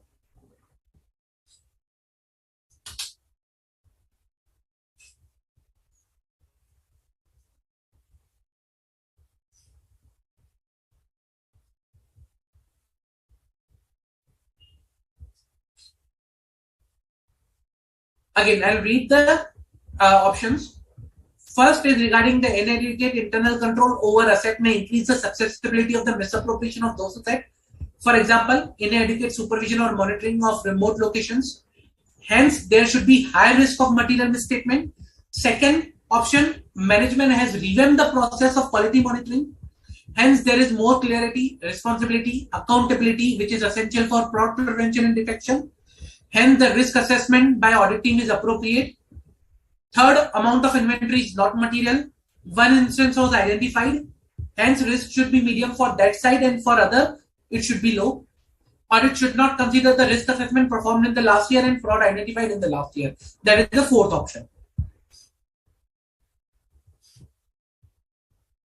And facts of the case, going back, that last year was a fraud, that site manager was receiving kickbacks in huge kickbacks from vendors. Okay, due to he was accepting substandard quality of raw material. Current year, last year there was a design failure because of no oversight. The company revamped the procedure. Okay. The company, in revamping the process, now added site assistant manager to perform quality inspection, manager to review the task performed by assistant manager. No any other change was made to the process. So what should be the option, correct option from the below, based on the information available?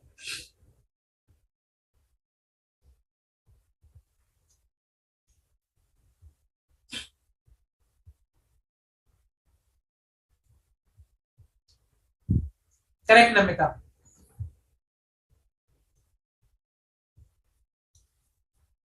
Okay. Now, which standard I am referring over here, guys? That is also important.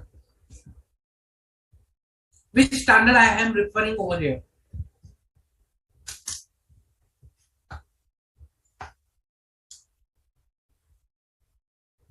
The reason because I am asking these many questions is this will enhance your understanding about the topic. Trust me. These are the practical applications of the standard. This is when you will go into the real life, when you will audit, you will come across these situations. At that time, you need to see which standard you are applying. That's a half answer, Namita. So, which standard is applicable and what is the correct option?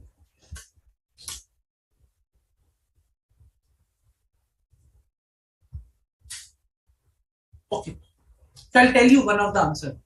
The standards that will be applicable here for this particular topic or for this particular question, okay, those are SA 240, Auditors Responsibility relating to the fraud in a financial statement, plus SA 315. That is understanding the entity and its environment, including internal controls.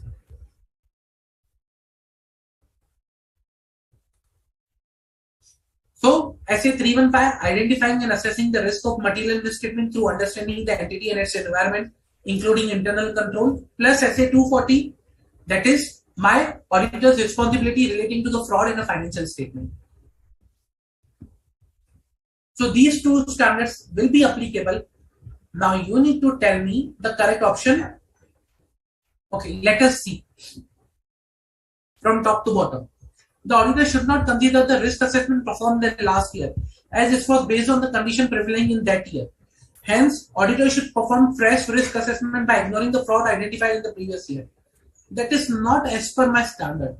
I need to consider the risk assessed last year, the things identified last year. Okay. So while performing the risk assessment, while considering the fraud, I need to see what was the thing which was there in the last year, because then only I can say, okay, risk of risk misstatement. What is the risk is present? Otherwise, I cannot. It will be difficult for me if I not refer to the last year. Okay. So I need to respond to the risk that was assessed in the last year also. Like, why there was a higher risk, what was the thing. And in relation to the 315, I need to, while performing the risk assessment procedure, I need to consider, okay, I need to evaluate the design, operating effectiveness of internal controls. Plus, there is one more thing I need to consider over here, and that is SA 450, evaluation of misstatement identified during the audit, considering the effects of uncorrected misstatement of prior periods. Now, if there was an uncorrected, misstatement, that is, there was an internal control because of which there was a design failure in the internal control in the last year, and that has not been corrected till current year, I need to consider the effect. So accordingly, I should consider the last year, I should not ignore it. The amount of inventory is not material. Now, if you go to the question, okay, I told you that the inventory itself on one side is 59%, which is 17% of the revenue. That is sufficient enough to provide that the inventory balance is material. So this particular answer, this particular option is incorrect. Now it says that a fraud was identified at one side, hence the risk for others should be considered low. Answer is wrong. We have seen other sites also, there was a high risk, or was management was saying itself. So why should we consider only one side? That is wrong. Management has revamped the process of quality monitoring. Now, what was the failure in the process last year? There was no oversight. In revamping, they added site assistant manager to perform quality inspection and manager to review. Again, last year, performer and reviewer was same. So there was no segregation of duty.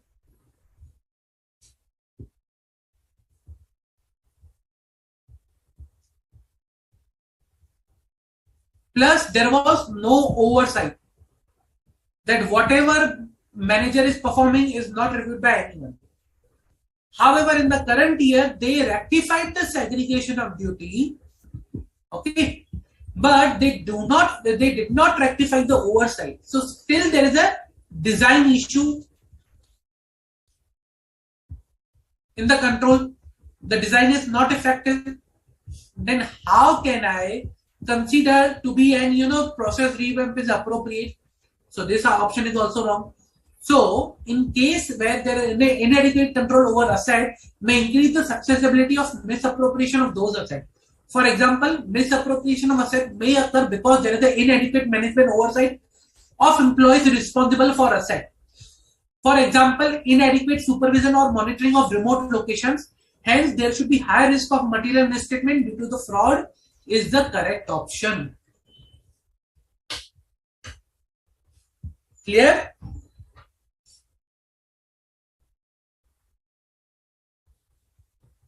Any doubt? Did you understand why SA 240, 315 and 450? Reason because SA 240 provides the responsibility of an auditor with relation to the fraud. Okay, how you need to consider the fraud risk? SA 355 says you to evaluate the design of the internal controls, and SA 450 talks about the impact of previous year uncorrected misstatement. It may be into the design of the internal control, but that's an uncorrected one. So considering all such things, I should keep my risk assessment at a higher level. I should not place high reliance on the inventory controls, and I should focus on other evidence like other audit procedures like substantive procedures to obtain more audit evidence. Clear? Okay. Let us see the third question.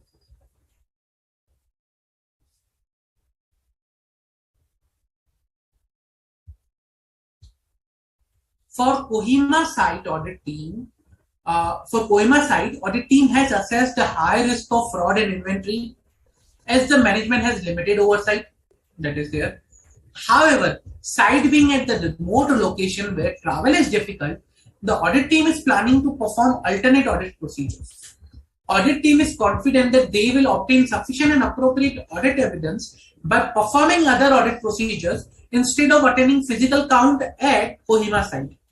However, management is traveling to the Kohima site for conducting physical count. Kindly guide the audit team. Management ordinarily establishes procedures under which inventory is physical counted at least once a year to serve a basis for the preparation and presentation of financial statement. And hence, auditors should ask management to visit Kohima site instead of going himself. The matter of travel inconvenience to the auditor is sufficient to support a decision by the auditor that the attendance is impracticable. However, auditors should restrict management and should ask them not to visit on the Kohima site as it is not necessary. Rather, management should help them in other audit procedures. The matter of difficulty, time, cost involved in itself is a valid basis for auditor to omit an audit procedure for which there is no alternative or to be satisfied with the audit evidence that is less pervasive.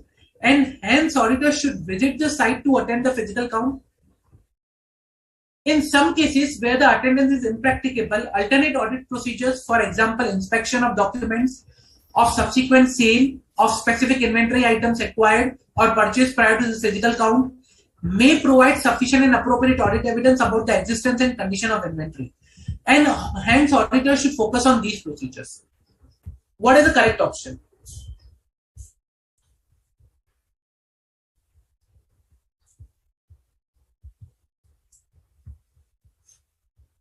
Pretty easy. Correct? Absolutely correct, Jay. There is one more standard into the play. So you need to tell me that standard. So which standards are applicable over here and what is the correct option? Simple.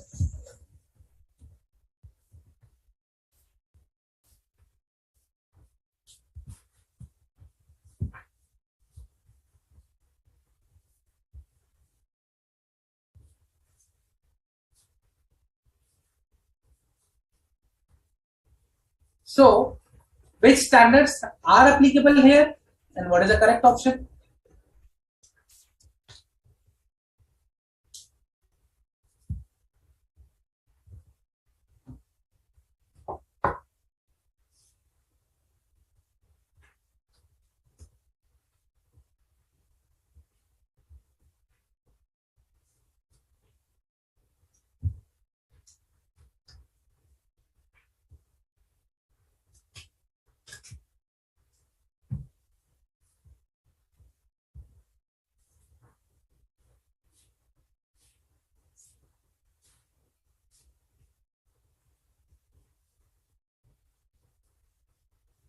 Come on, guys. Try at least so that you know what is the correct option. if you try, you will be able to understand the concept and it will enhance your clarity about the particular topic.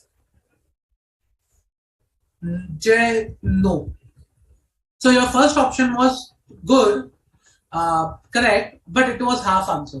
So there was one more standard that is not this one. Correct, Namita. But that is, there is one more in your option also. Like there is one more standard applicable.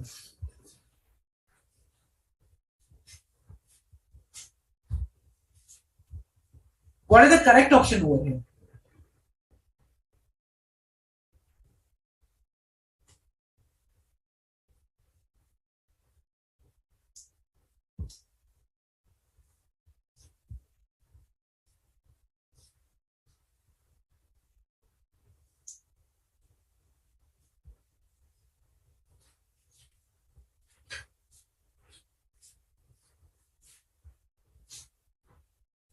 No, Jay. Now this is also not the correct one.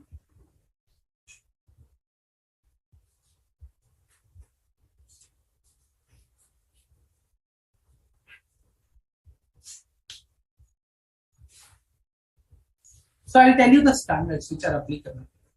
So the applicable one be SA 200 plus SA 501. SA 200 is a basic standard, uh, and SA 501, that is my related to particularly special cases audit evidence, specific considerations. There are three things: litigation and claims, inventory, and segment information.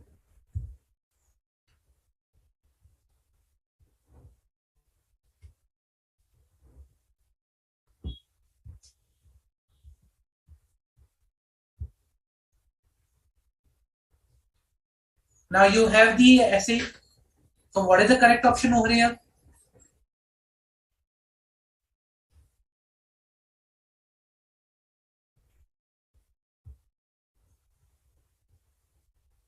Why not 315? Reason because they are already assessed the high risk of fraud over here in a, as management has limited oversight, and I'm not challenging this one. I'm not discussing high risk assessment over here. So that's why it's not a 315. I'm not discussing the risk assessment. They have already identified the risk assessment is there is a high risk. So that is fine. That's why not 315.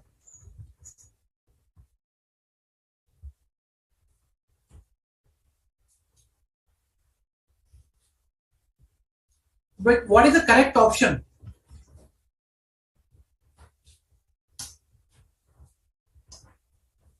Let us see the answers one by one. Management ordinarily establish procedures under which inventory is physically counted at least once a year to serve a basis for preparation and presentation of financial statement. Hence, auditor should ask management to visit Kohima site instead of going himself. What 510 says? 501 says. Let us see 501.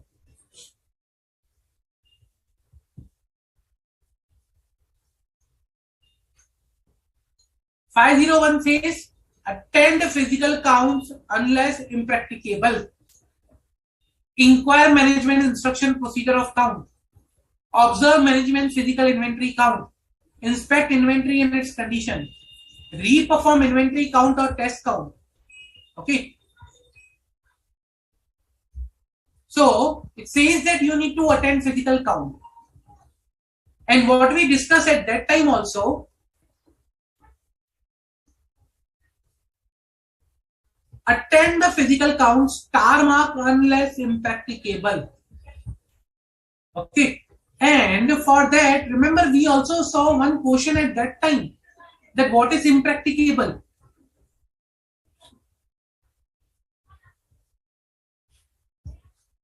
This one, which was there for 5 marks, Moon Limited one, that attending physical inventory count unless impracticable. Now what is impracticable? That was given, okay.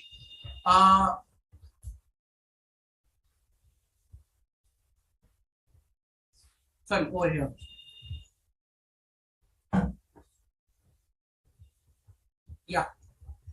This one was the question where we were talking about physical inventory count not practicable. The general matter of inconvenience to the auditor, however, is not sufficient to support a decision by the auditor that attendance is impracticable. Further, as explained by Essay 200, overall objectives of independent auditor and the conduct of an audit in accordance with the standards on auditing.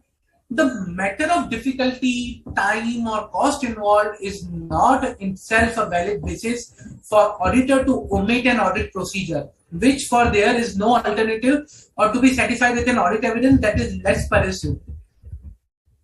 So the general inconvenience is not an impracticable, means it cannot be concluded that okay, it is an impracticable. Now how can I say it's a general convenience? Because management is traveling to the Kohima site for conducting physical count. If management can travel, then why can't auditor? Means it is feasible to travel. It is practicable to travel if management is traveling. Hence, auditors should go. Option A is incorrect. B is also incorrect because this is not a impracticable. Okay. C, the matter of difficulty or time cost involved is not itself a valid basis. This is the correct option over here. And again, D, in some cases where attendance is impracticable, alternate audit procedures, for example, this should be followed, but this is not impracticable. Hence, the option D is also incorrect.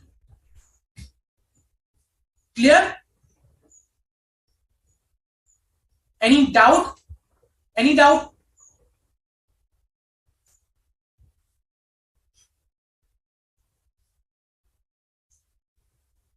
How Essay 20501 decides the particular scenario? By looking at the additional information.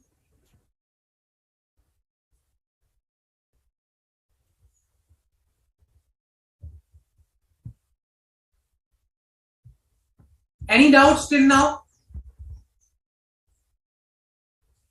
Sure, Namita. Shall we move to the next information? Okay. Very amazing and good one.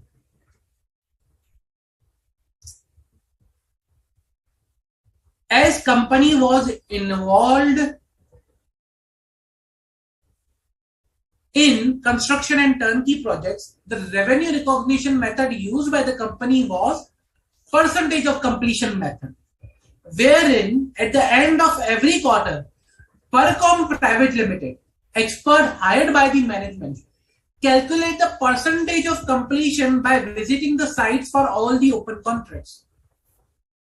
Along with that, they were also responsible for identification and calculation of estimated costs to complete the project,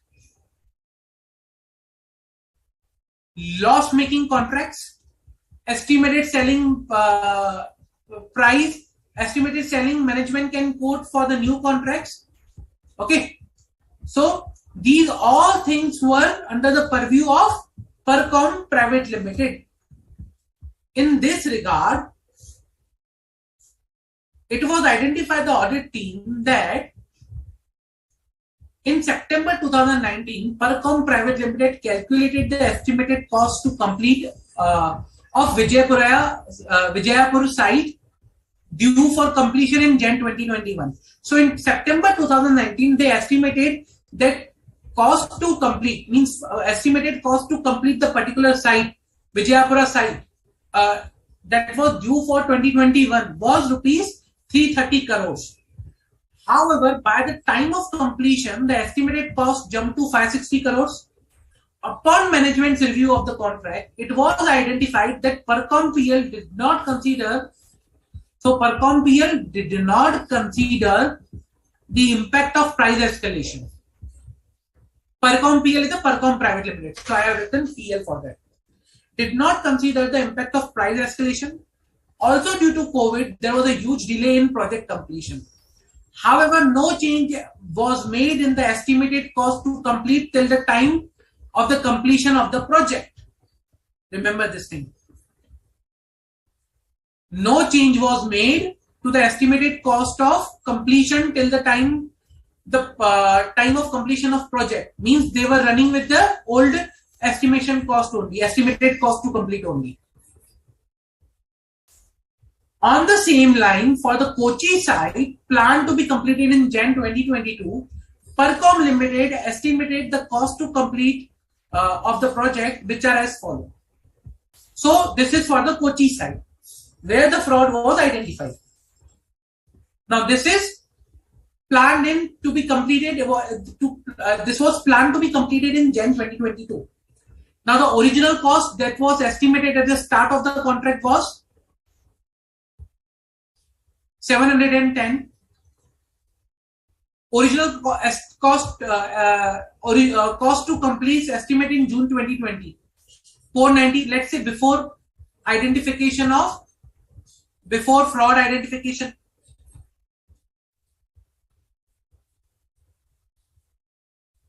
Cost incurred till June 2020, 220. Cost incurred till March 2022, actual at the year end.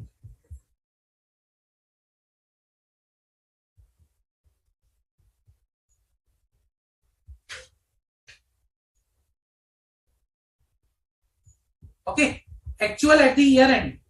This is percentage of completion till March 22, 99%, because they have already incurred 700 in front of 710, so they calculate the percentage of completion, POC. Contract price 850, recognized revenue 95% maximum allowed. Reason because there was a 5% retention, let's say 5% retention.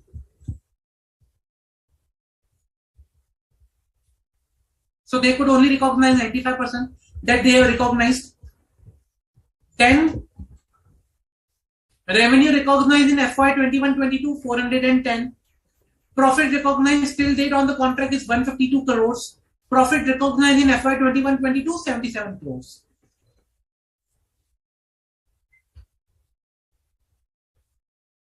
Based on inquiry with the management and site personnel, the audit team identified that the planned completion of the Kochi site has been deferred to December 22. Earlier it was Jan 22, now it has been deferred to December 22. As per the contract terms, in case of a delay in completion, the customer will deduct 2% of the contract price per month as a penalty. Customer will deduct 2% of the contract price per month as a penalty. Upon auditors required to perform re-estimation of cost of completion of the project, management re-estimated the additional cost to complete till December 2022 was 400 crore non-billable over and above the current incurred cost.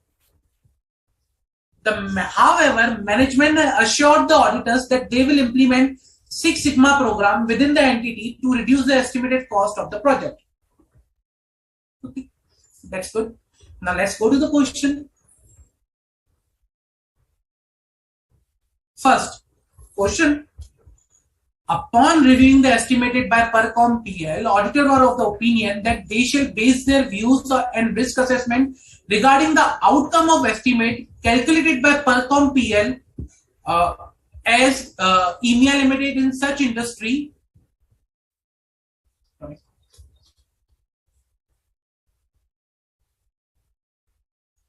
So they are saying that their views and risk assessment regarding outcomes of Percom Limited shall base on the current year, as EMEA Limited is in such industry sector where estimates are mostly uncertain. Okay, hence the auditor assessed low risk of material misstatement in calculation of estimated cost to complete. Hence, auditor assessed low risk of material misstatement and in calculation of percentage of completion of contract. Kindly guide the audit team by selecting the appropriate option from below. So what is the question here is, upon reviewing the estimate of Percom PL, auditor was of the opinion that they shall base their view and risk assessment regarding outcome of estimated calculated by Percom PL on the on the industry or sector specific, means they consider that okay, EMEA Limited in such industry or sector where estimates are mostly uncertain. Okay, so they should consider their views and risk assessment on that particular area. Hence, the auditor has assessed that the low risk of material misstatement in calculation of estimated cost to complete.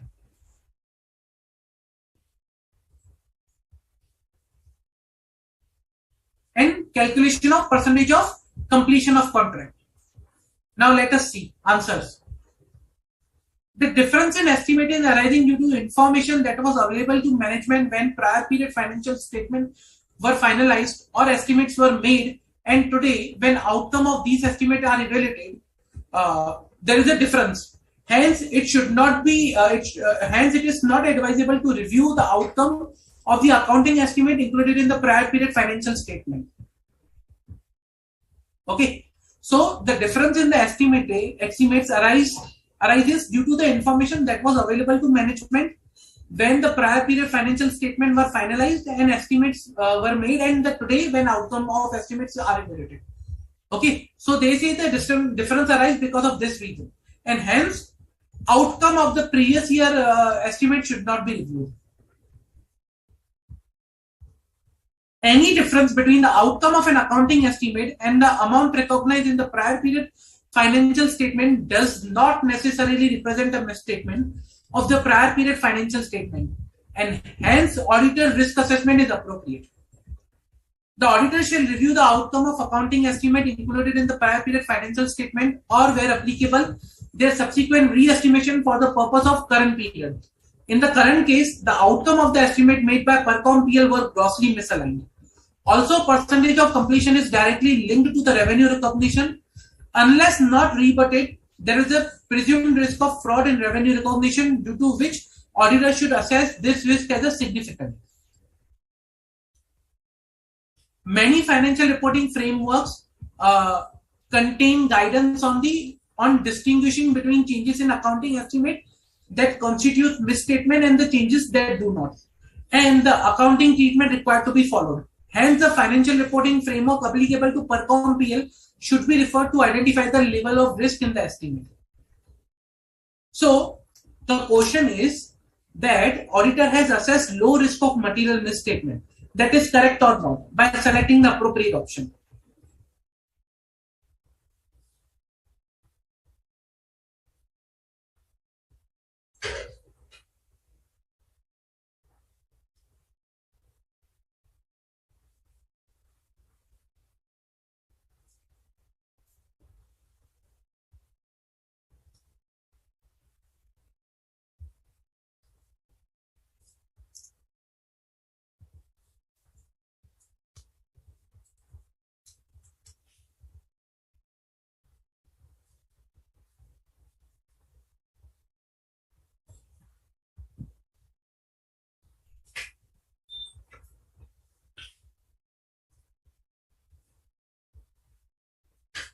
Come on, guys. So now the question is here that the auditor are of the opinion that they shall not base their views on the their views and risk assessment regarding outcome of estimated calculated by Percom PL based on the outcomes, because EMEA Limited is in such industry or sector where estimates are mostly uncertain. Hence, auditor has assessed low risk of material misstatement. Now you need to provide the detail whether the risk of material misstatement should be low or high.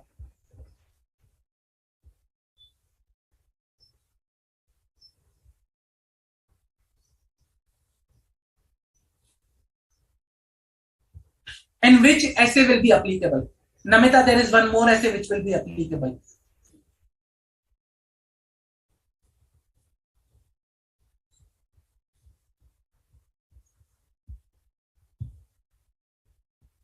And facts of the cases, just to show you again, let me increase a bit of marker density.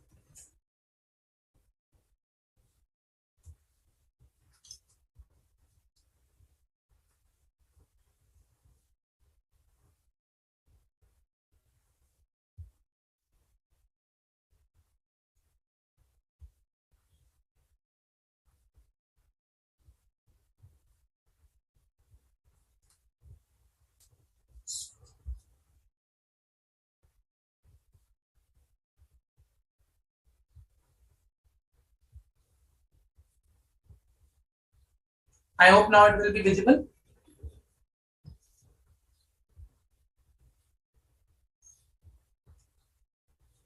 So the facts of cases are Percom PL was hired by management for considering the estimates. Okay, they were responsible for calculating the estimated cost to complete the project.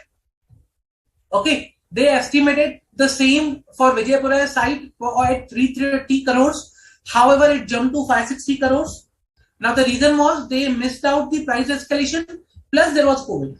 In the current year, what they have done is like in last year, they calculated for Kochi site.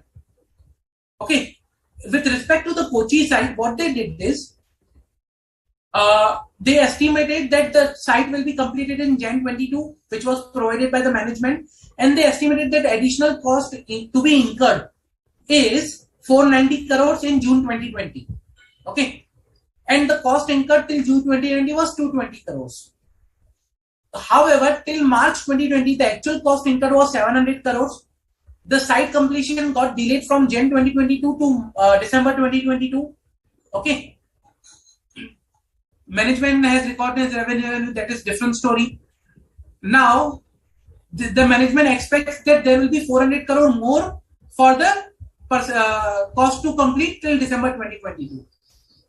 Now based on these facts, you need to answer this particular question.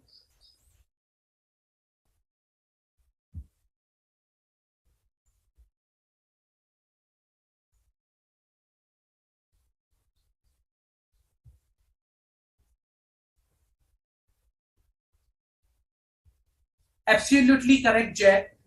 Absolutely correct.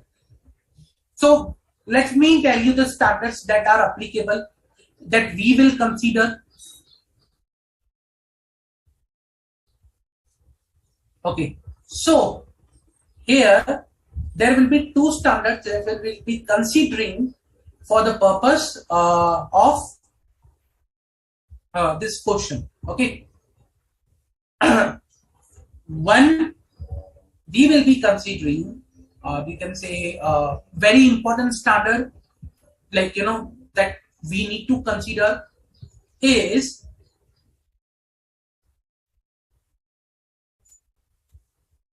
SA 315 slide.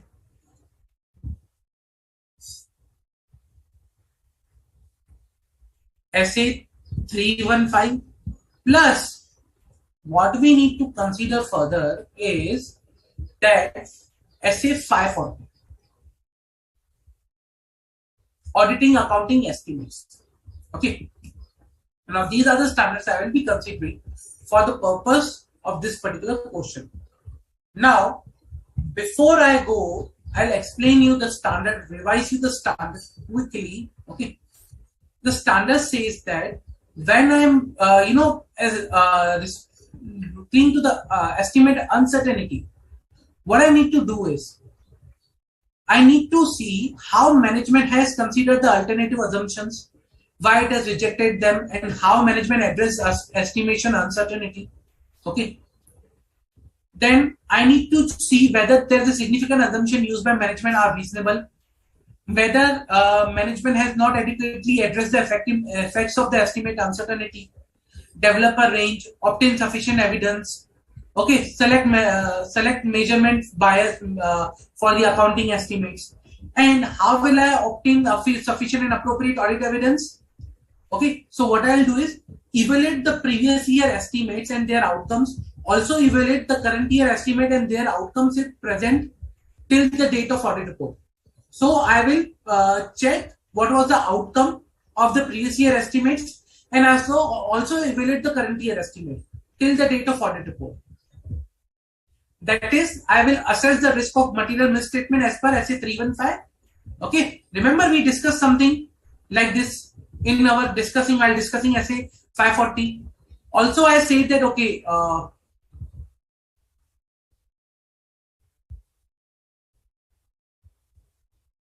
previous year estimate. So I need to consider previous year estimate. Okay, what was the actual outcome? That does not mean that I can question on the previous year estimate and judgment, but I will consider the outcome.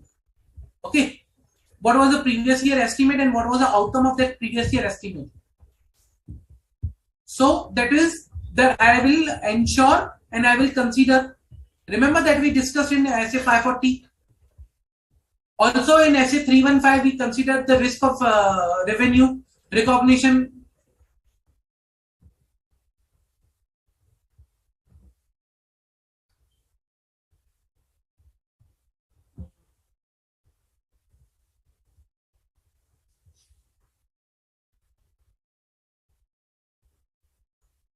We considered that the revenue of there are two major risks. That is a revenue fraud risk in the revenue recognition and management override of control. Okay, so we need to consider these both risks, and hence it is related to the percentage of completion. It is related to the percentage of completion. Hence, it is directly related to the revenue recognition. That's why this should be considered as a high risk, not a low risk item. Okay. Hence, let's see the options now. The difference in estimating arising due to information that was available to management when the prior period financial statements were finalized or estimates were made, and today when outcome of those estimates are evaluated. So the difference arises, and it is not advisable to review the outcome. That is incorrect. We need to review the outcome. A difference between the outcome of accounting estimate and the amount recognized in the prior period financial statement does not necessarily represent a misstatement of the prior period financial statement. Hence, auditor risk assessment is not appropriate. This is also wrong. It's not appropriate. Auditors shall review the outcome of accounting estimates, including prior period financial statement, or where applicable, their subsequent re-estimation for the purpose of current period. Also, it is directly linked to the revenue recognition. Unless rebutted, there is a presumed risk of fraud in revenue recognition, due to which auditors should assess this as a significant risk. This appears to be correct as of now. I'll mark as a correct. Fourth one. Many financial reporting frameworks contain guidance on distinguishing between changes in accounting estimate, and hence the financial reporting framework applicable to Percom PL should be referred to identify the level of risk in estimate. Why framework applicable to Percom? I should refer to the framework applicable to the company, not Percom. He is the management expert. So that is also incorrect. So the correct option is C. Clear?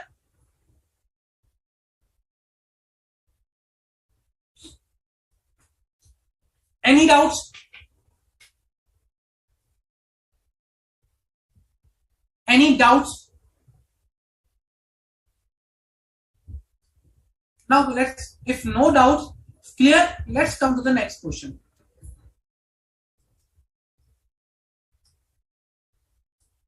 Auditors were of the opinion that there were adequate controls over the process of estimates.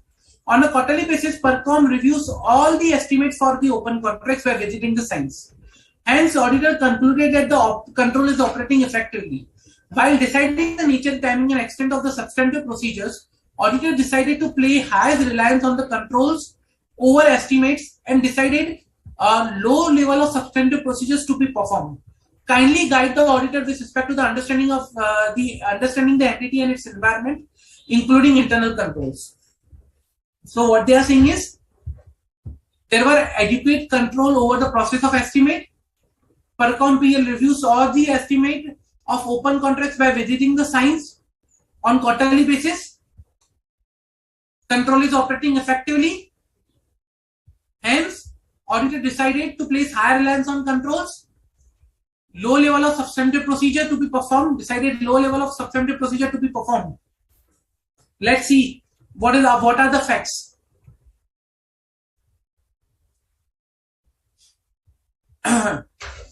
So facts are that yes, Percom Limited, Private Limited, calculates the percent of completion by visiting the sites of all the open contracts.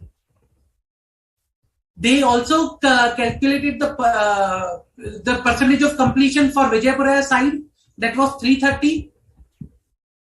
However, no change was made in the estimated cost to complete till the time of the completion of project.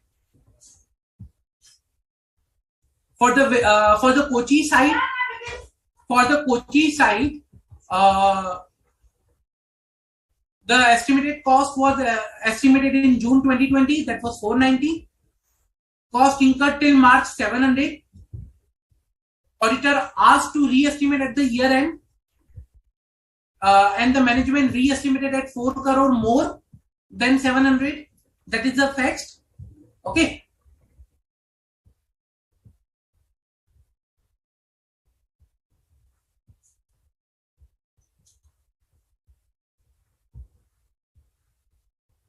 So now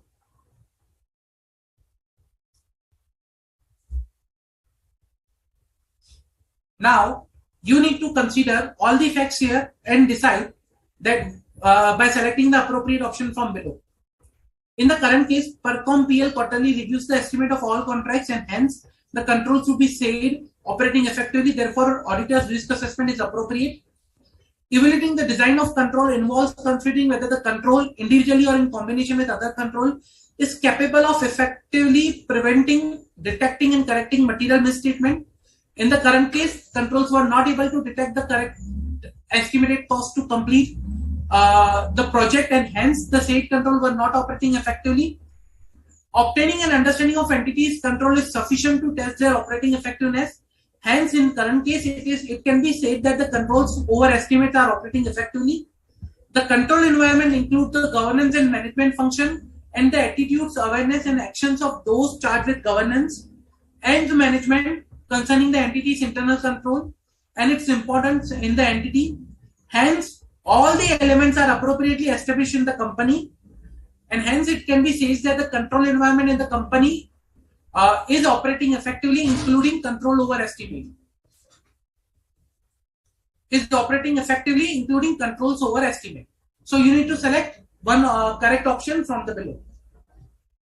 Reason because Jay, I considered essay 315 in question 4 because it is regarding risk assessment.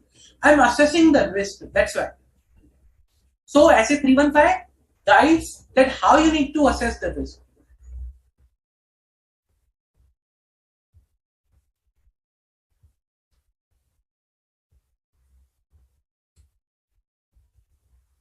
So which is the correct option and which are the relevant essay applicable to this particular answer?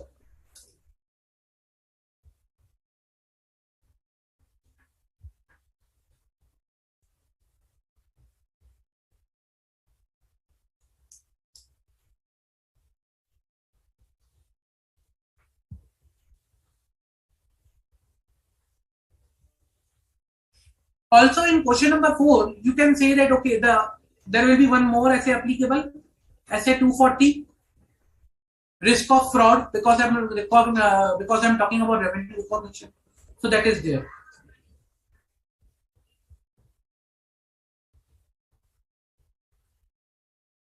Okay, so which essay is applicable in question number 5 and what is the correct option?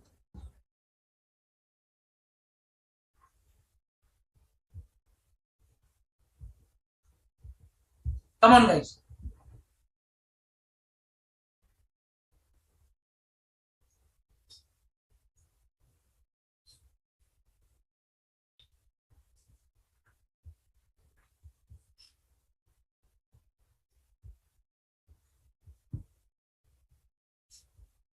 Facts are there in front of you, things are there, standard is there. You need to just correlate the application of, you need to just correlate the facts with the application and the requirements of the standard, and you need to answer the question.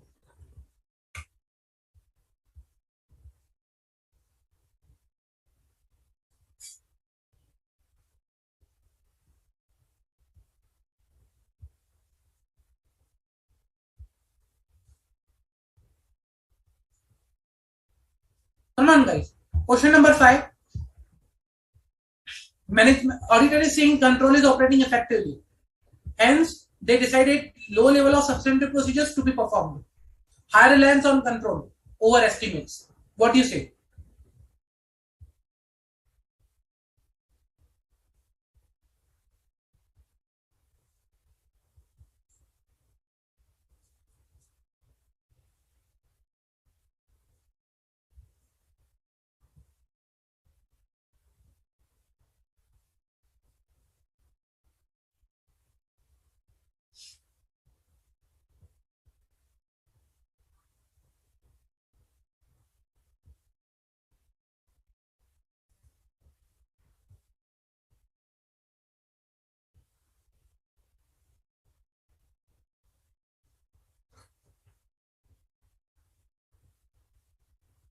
Come on, guys. Option is correct, Namita. There will be one more standard. You are absolutely correct with these, but there will be one more standard, the base standard that we are referring over here. Pretty simple. You can easily identify the name of standard. That's not a difficult. Correct. Absolutely correct, Jay. Absolutely correct. So the applicable standards here will be SA 315 plus SA 330. Understanding the entity and its environment. Okay, I will understand whether the controls are effectively or there are or not. And I say 330 reason because I need to plan and I need to prepare a response to the assessed risk of material misstatement. So my SA 330 says that I will be deciding my substantive procedures according to the reliance I will be placing on the control that the auditors respond to the assessed risk, and the risk, whether it is there or not, that I can understand by SA 315. I will evaluate whether internal controls are relevant, whether design and operating effectiveness, including monitoring, understanding the internal controls. So both will come into play.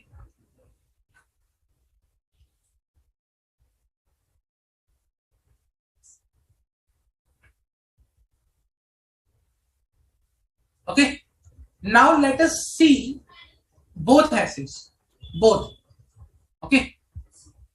SA 315 we have already seen, we have already discussed last time also.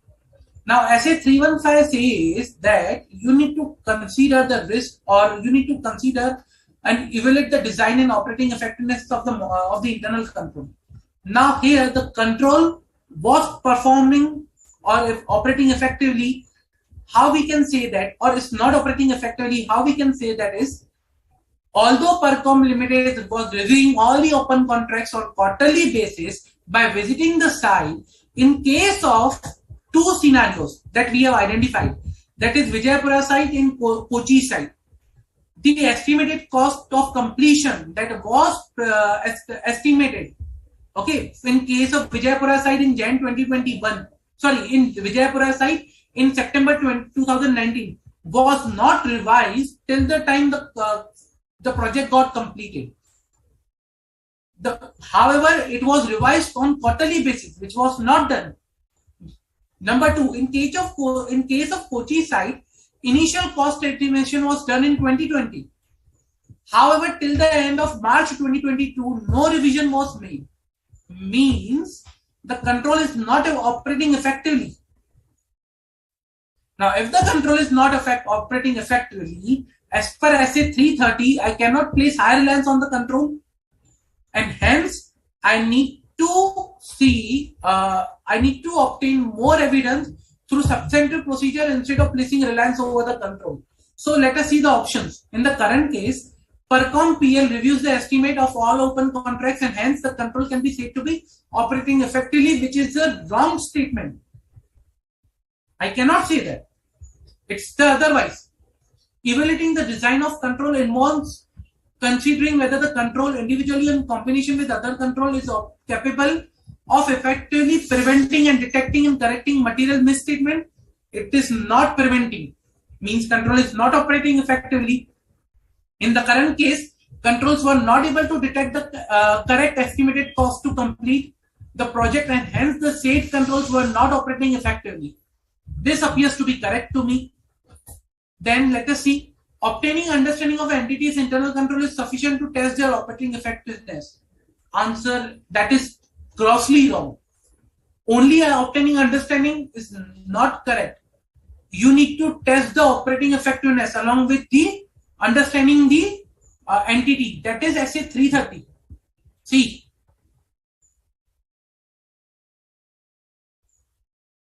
Remember, we need to test the effectiveness of the internal controls, test the controls. Okay, we need to test the controls. How to test? Inquiry, observation, inspection, re-performance. Remember? IOIR, something we discussed. we need to test the internal controls. So if we have to test the internal controls, how we can say that only, and we also saw that only inquiry is not sufficient. Only inquiry is not sufficient, we have already seen. And hence in the current case, this is incorrect.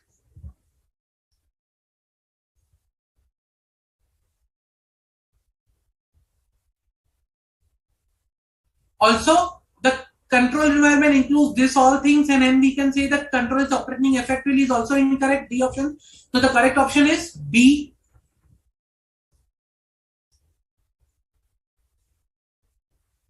So the correct option is B. Okay.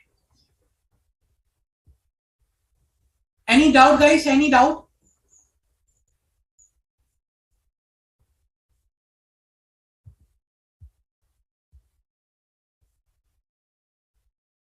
Okay.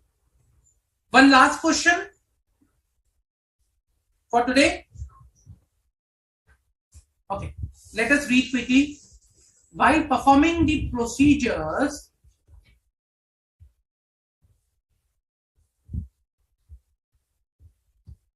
to assess risk of fraud in revenue recognitions, the auditor tested whether the revenue recognition is as per the company's policies. They identified that the PERCOM PL calculated percentage of completion as per the company's policies and no observation or misstatement were noted. Kindly guide auditor with respect to the revenue recognition. Company's compliance with the policy in case of revenue recognition is sufficient and appropriate. Hence, auditors should focus whether the PERCOM Limited has followed the company's policies. Auditor should obtain type 2 report as PERCOM PL is a service provider to company, and hence type 2 report will provide sufficient and appropriate audit evidence to assess risk of material misstatement in revenue recognitions.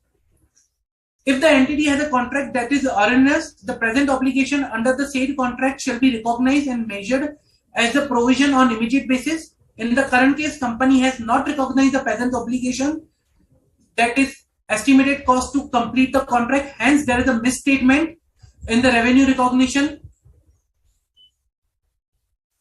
A management or board decision to restructure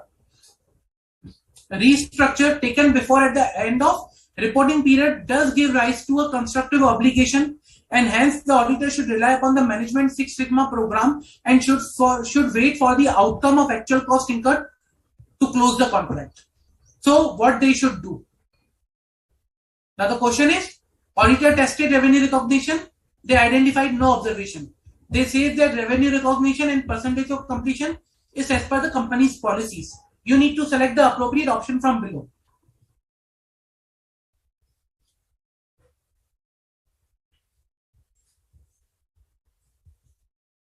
Also, guys, what I will suggest you to is, in the next lecture, I will be covering more MCQs, integrated case scenarios, and MCQs and case scenarios from booklets. That is a booklet provided by ICI. Next lecture will be the last lecture where you can ask your doubts. So I'll suggest revise everything, consolidate your doubt and ask in the next lecture also. You can ask in the next lecture. Okay. So we will be covering more MCQs and case scenarios in next lecture also. So for today, let's close this question number 6. The last point. If you remember, if you might have already read this, so if anyone can tell me which Indian accounting standards I am referring here, not the standard on auditing, but Indian accounting standard. Okay. So one of the NDS is coming into the play in this particular question.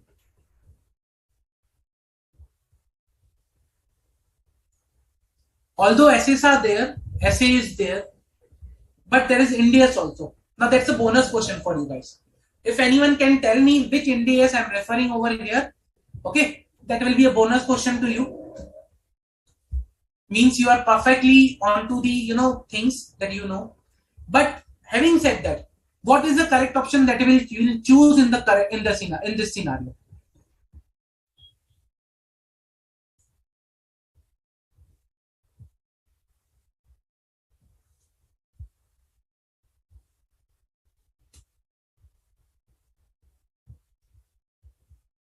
Come on, guys.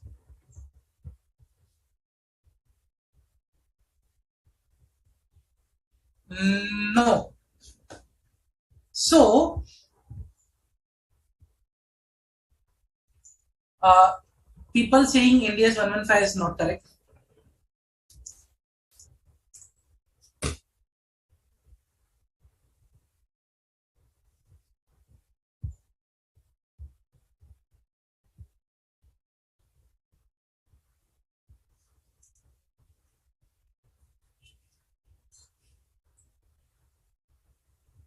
India's 115 is not correct. So the correct answer is,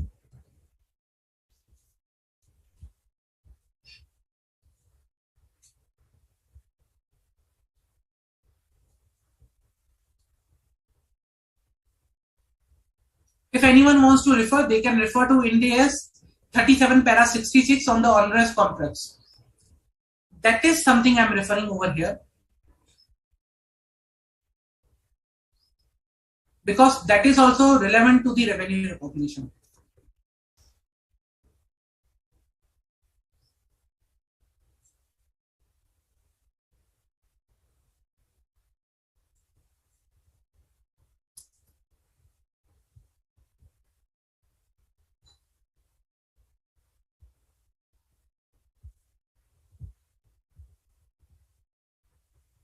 Okay.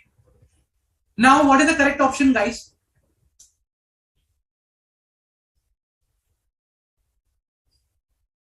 What is the correct option?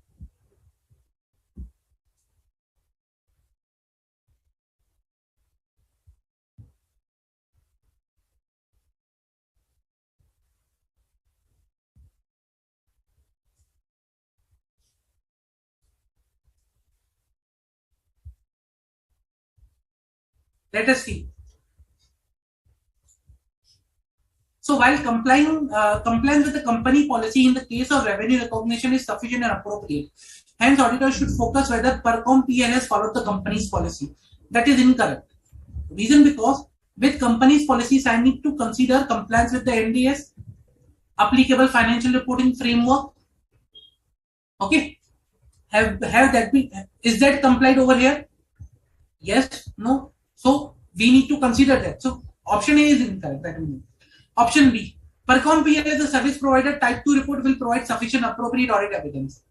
I'm talking about revenue recognition. And here it's a management expert that is making an estimate. It's not a service provider. It's a management expert. Hence option B is incorrect. If an entity has a contract that is erroneous, the present obligation under the said contract shall be recognized and measured as a provision on immediate basis. In the current case, the company has not recognized the present obligation, that is the estimated cost to complete the contract. Hence, there is a misstatement in revenue recognition. That's the paragraph 66 if you refer to the NDAS 37 on the erroneous contract. That requires us to recognize present obligation under the contract like as a provision. In the current case also, if you see that management identifies there will be 400 CR additional cost plus customer will deduct 2% contract price per month. Okay, till December 2020. So in total, there will be from Jan to December, there will be 12 months delay. That is 24% reduction from the contract price. The contract cost is 710. We have already incurred cost to 700 CR. So we are going to go into the, this will be a loss-making contract. And whatever present obligation there is, we should recognize the particular that, the penalty, 2% deduction. There going to be a delay, even although there will be a, let's say for example, cost will be less than 400 CR because of Six Sigma project, but there is a delay. There is a deduction of the penalty, and the revenue recognized or the till date, that is 807, 95% is incorrect. and hence the correct option is C, not D. Six Sigma project constructor is another thing. It's not applicable in the current case. Will not help us. The project and its outcome will not help us. We need to see and estimate. We need to see the current scenario. I hope it is clear.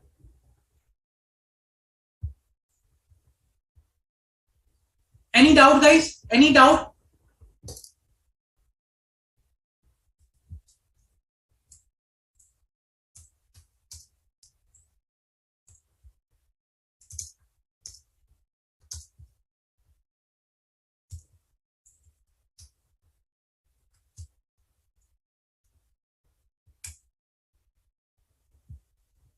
Any doubt, guys? With respect to all the questions that we discussed today, I hope this has enhanced your understanding. Please also provide your feedback. That is very important for us. Okay, so that we can understand whether you like the topic or not, whether you like the questions or not.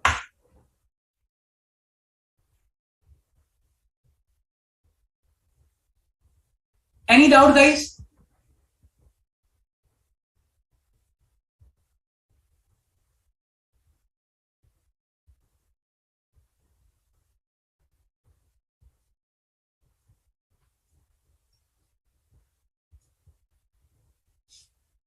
Okay, Jay, answering to your question. Okay, is fair presentation framework mandatory to be followed by management? Answer is yes. Why reference to the auditor expert is generally not given in the unmodified opinion? Reason because it does not diminish your liability. It does not reduce your liability by appointing an auditor's expert. So when you are appointing an auditor's expert, you are still responsible for your opinion. That's why we are not referring. It is immaterial. And then we are as an auditor responsible for our opinion. Difference between SA 220 expert and SA 620 expert. SA 220 expert. So SA 220 is a quality control for an audit of financial statement. Which expert you are talking about over there?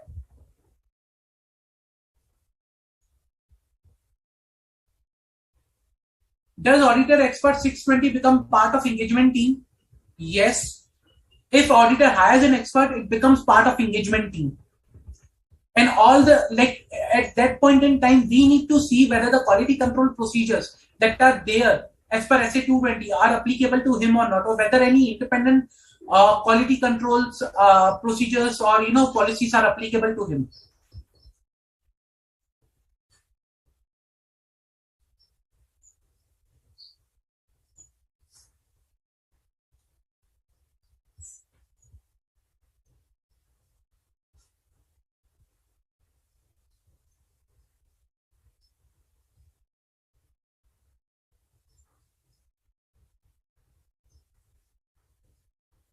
So see, for the purpose of expert, whether it's internal or external, the important point to note is it should be, other than accounting and auditing.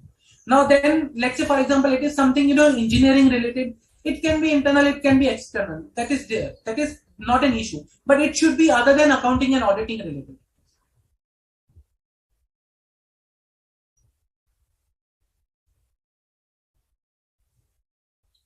Any further doubts? Because this is a loss-making contract or an risk contract. The total cost already incurred is more than the revenue. That's why it's an RNS contract.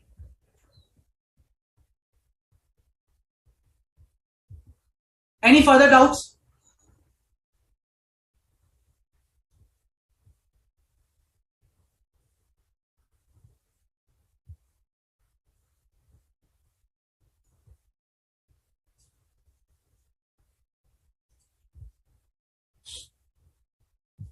If you see the definition which is given, and just for a benefit, I'll show you the definition given in India 37. That says that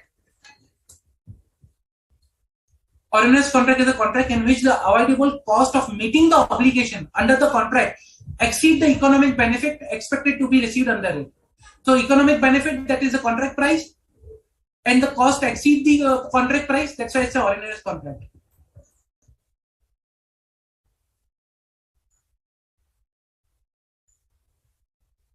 If no further doubts, then SQC we are already covered, Namita. SQC1, we had a session on SQC1 where we discussed about the SQC1. They are relevant. SQC1 is relevant.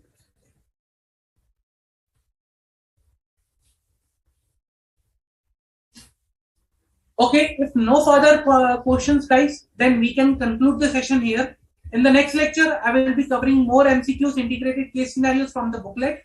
Okay, and also please be ready with your questions if you have anything in the next lecture, because that will be the last lecture. So ask as many questions as you can, and also please provide me the feedback how you liked today's session and how you have liked previous sessions, what additional you need. Thank you guys, thank you for your time. See you in the next lecture. Have a nice day.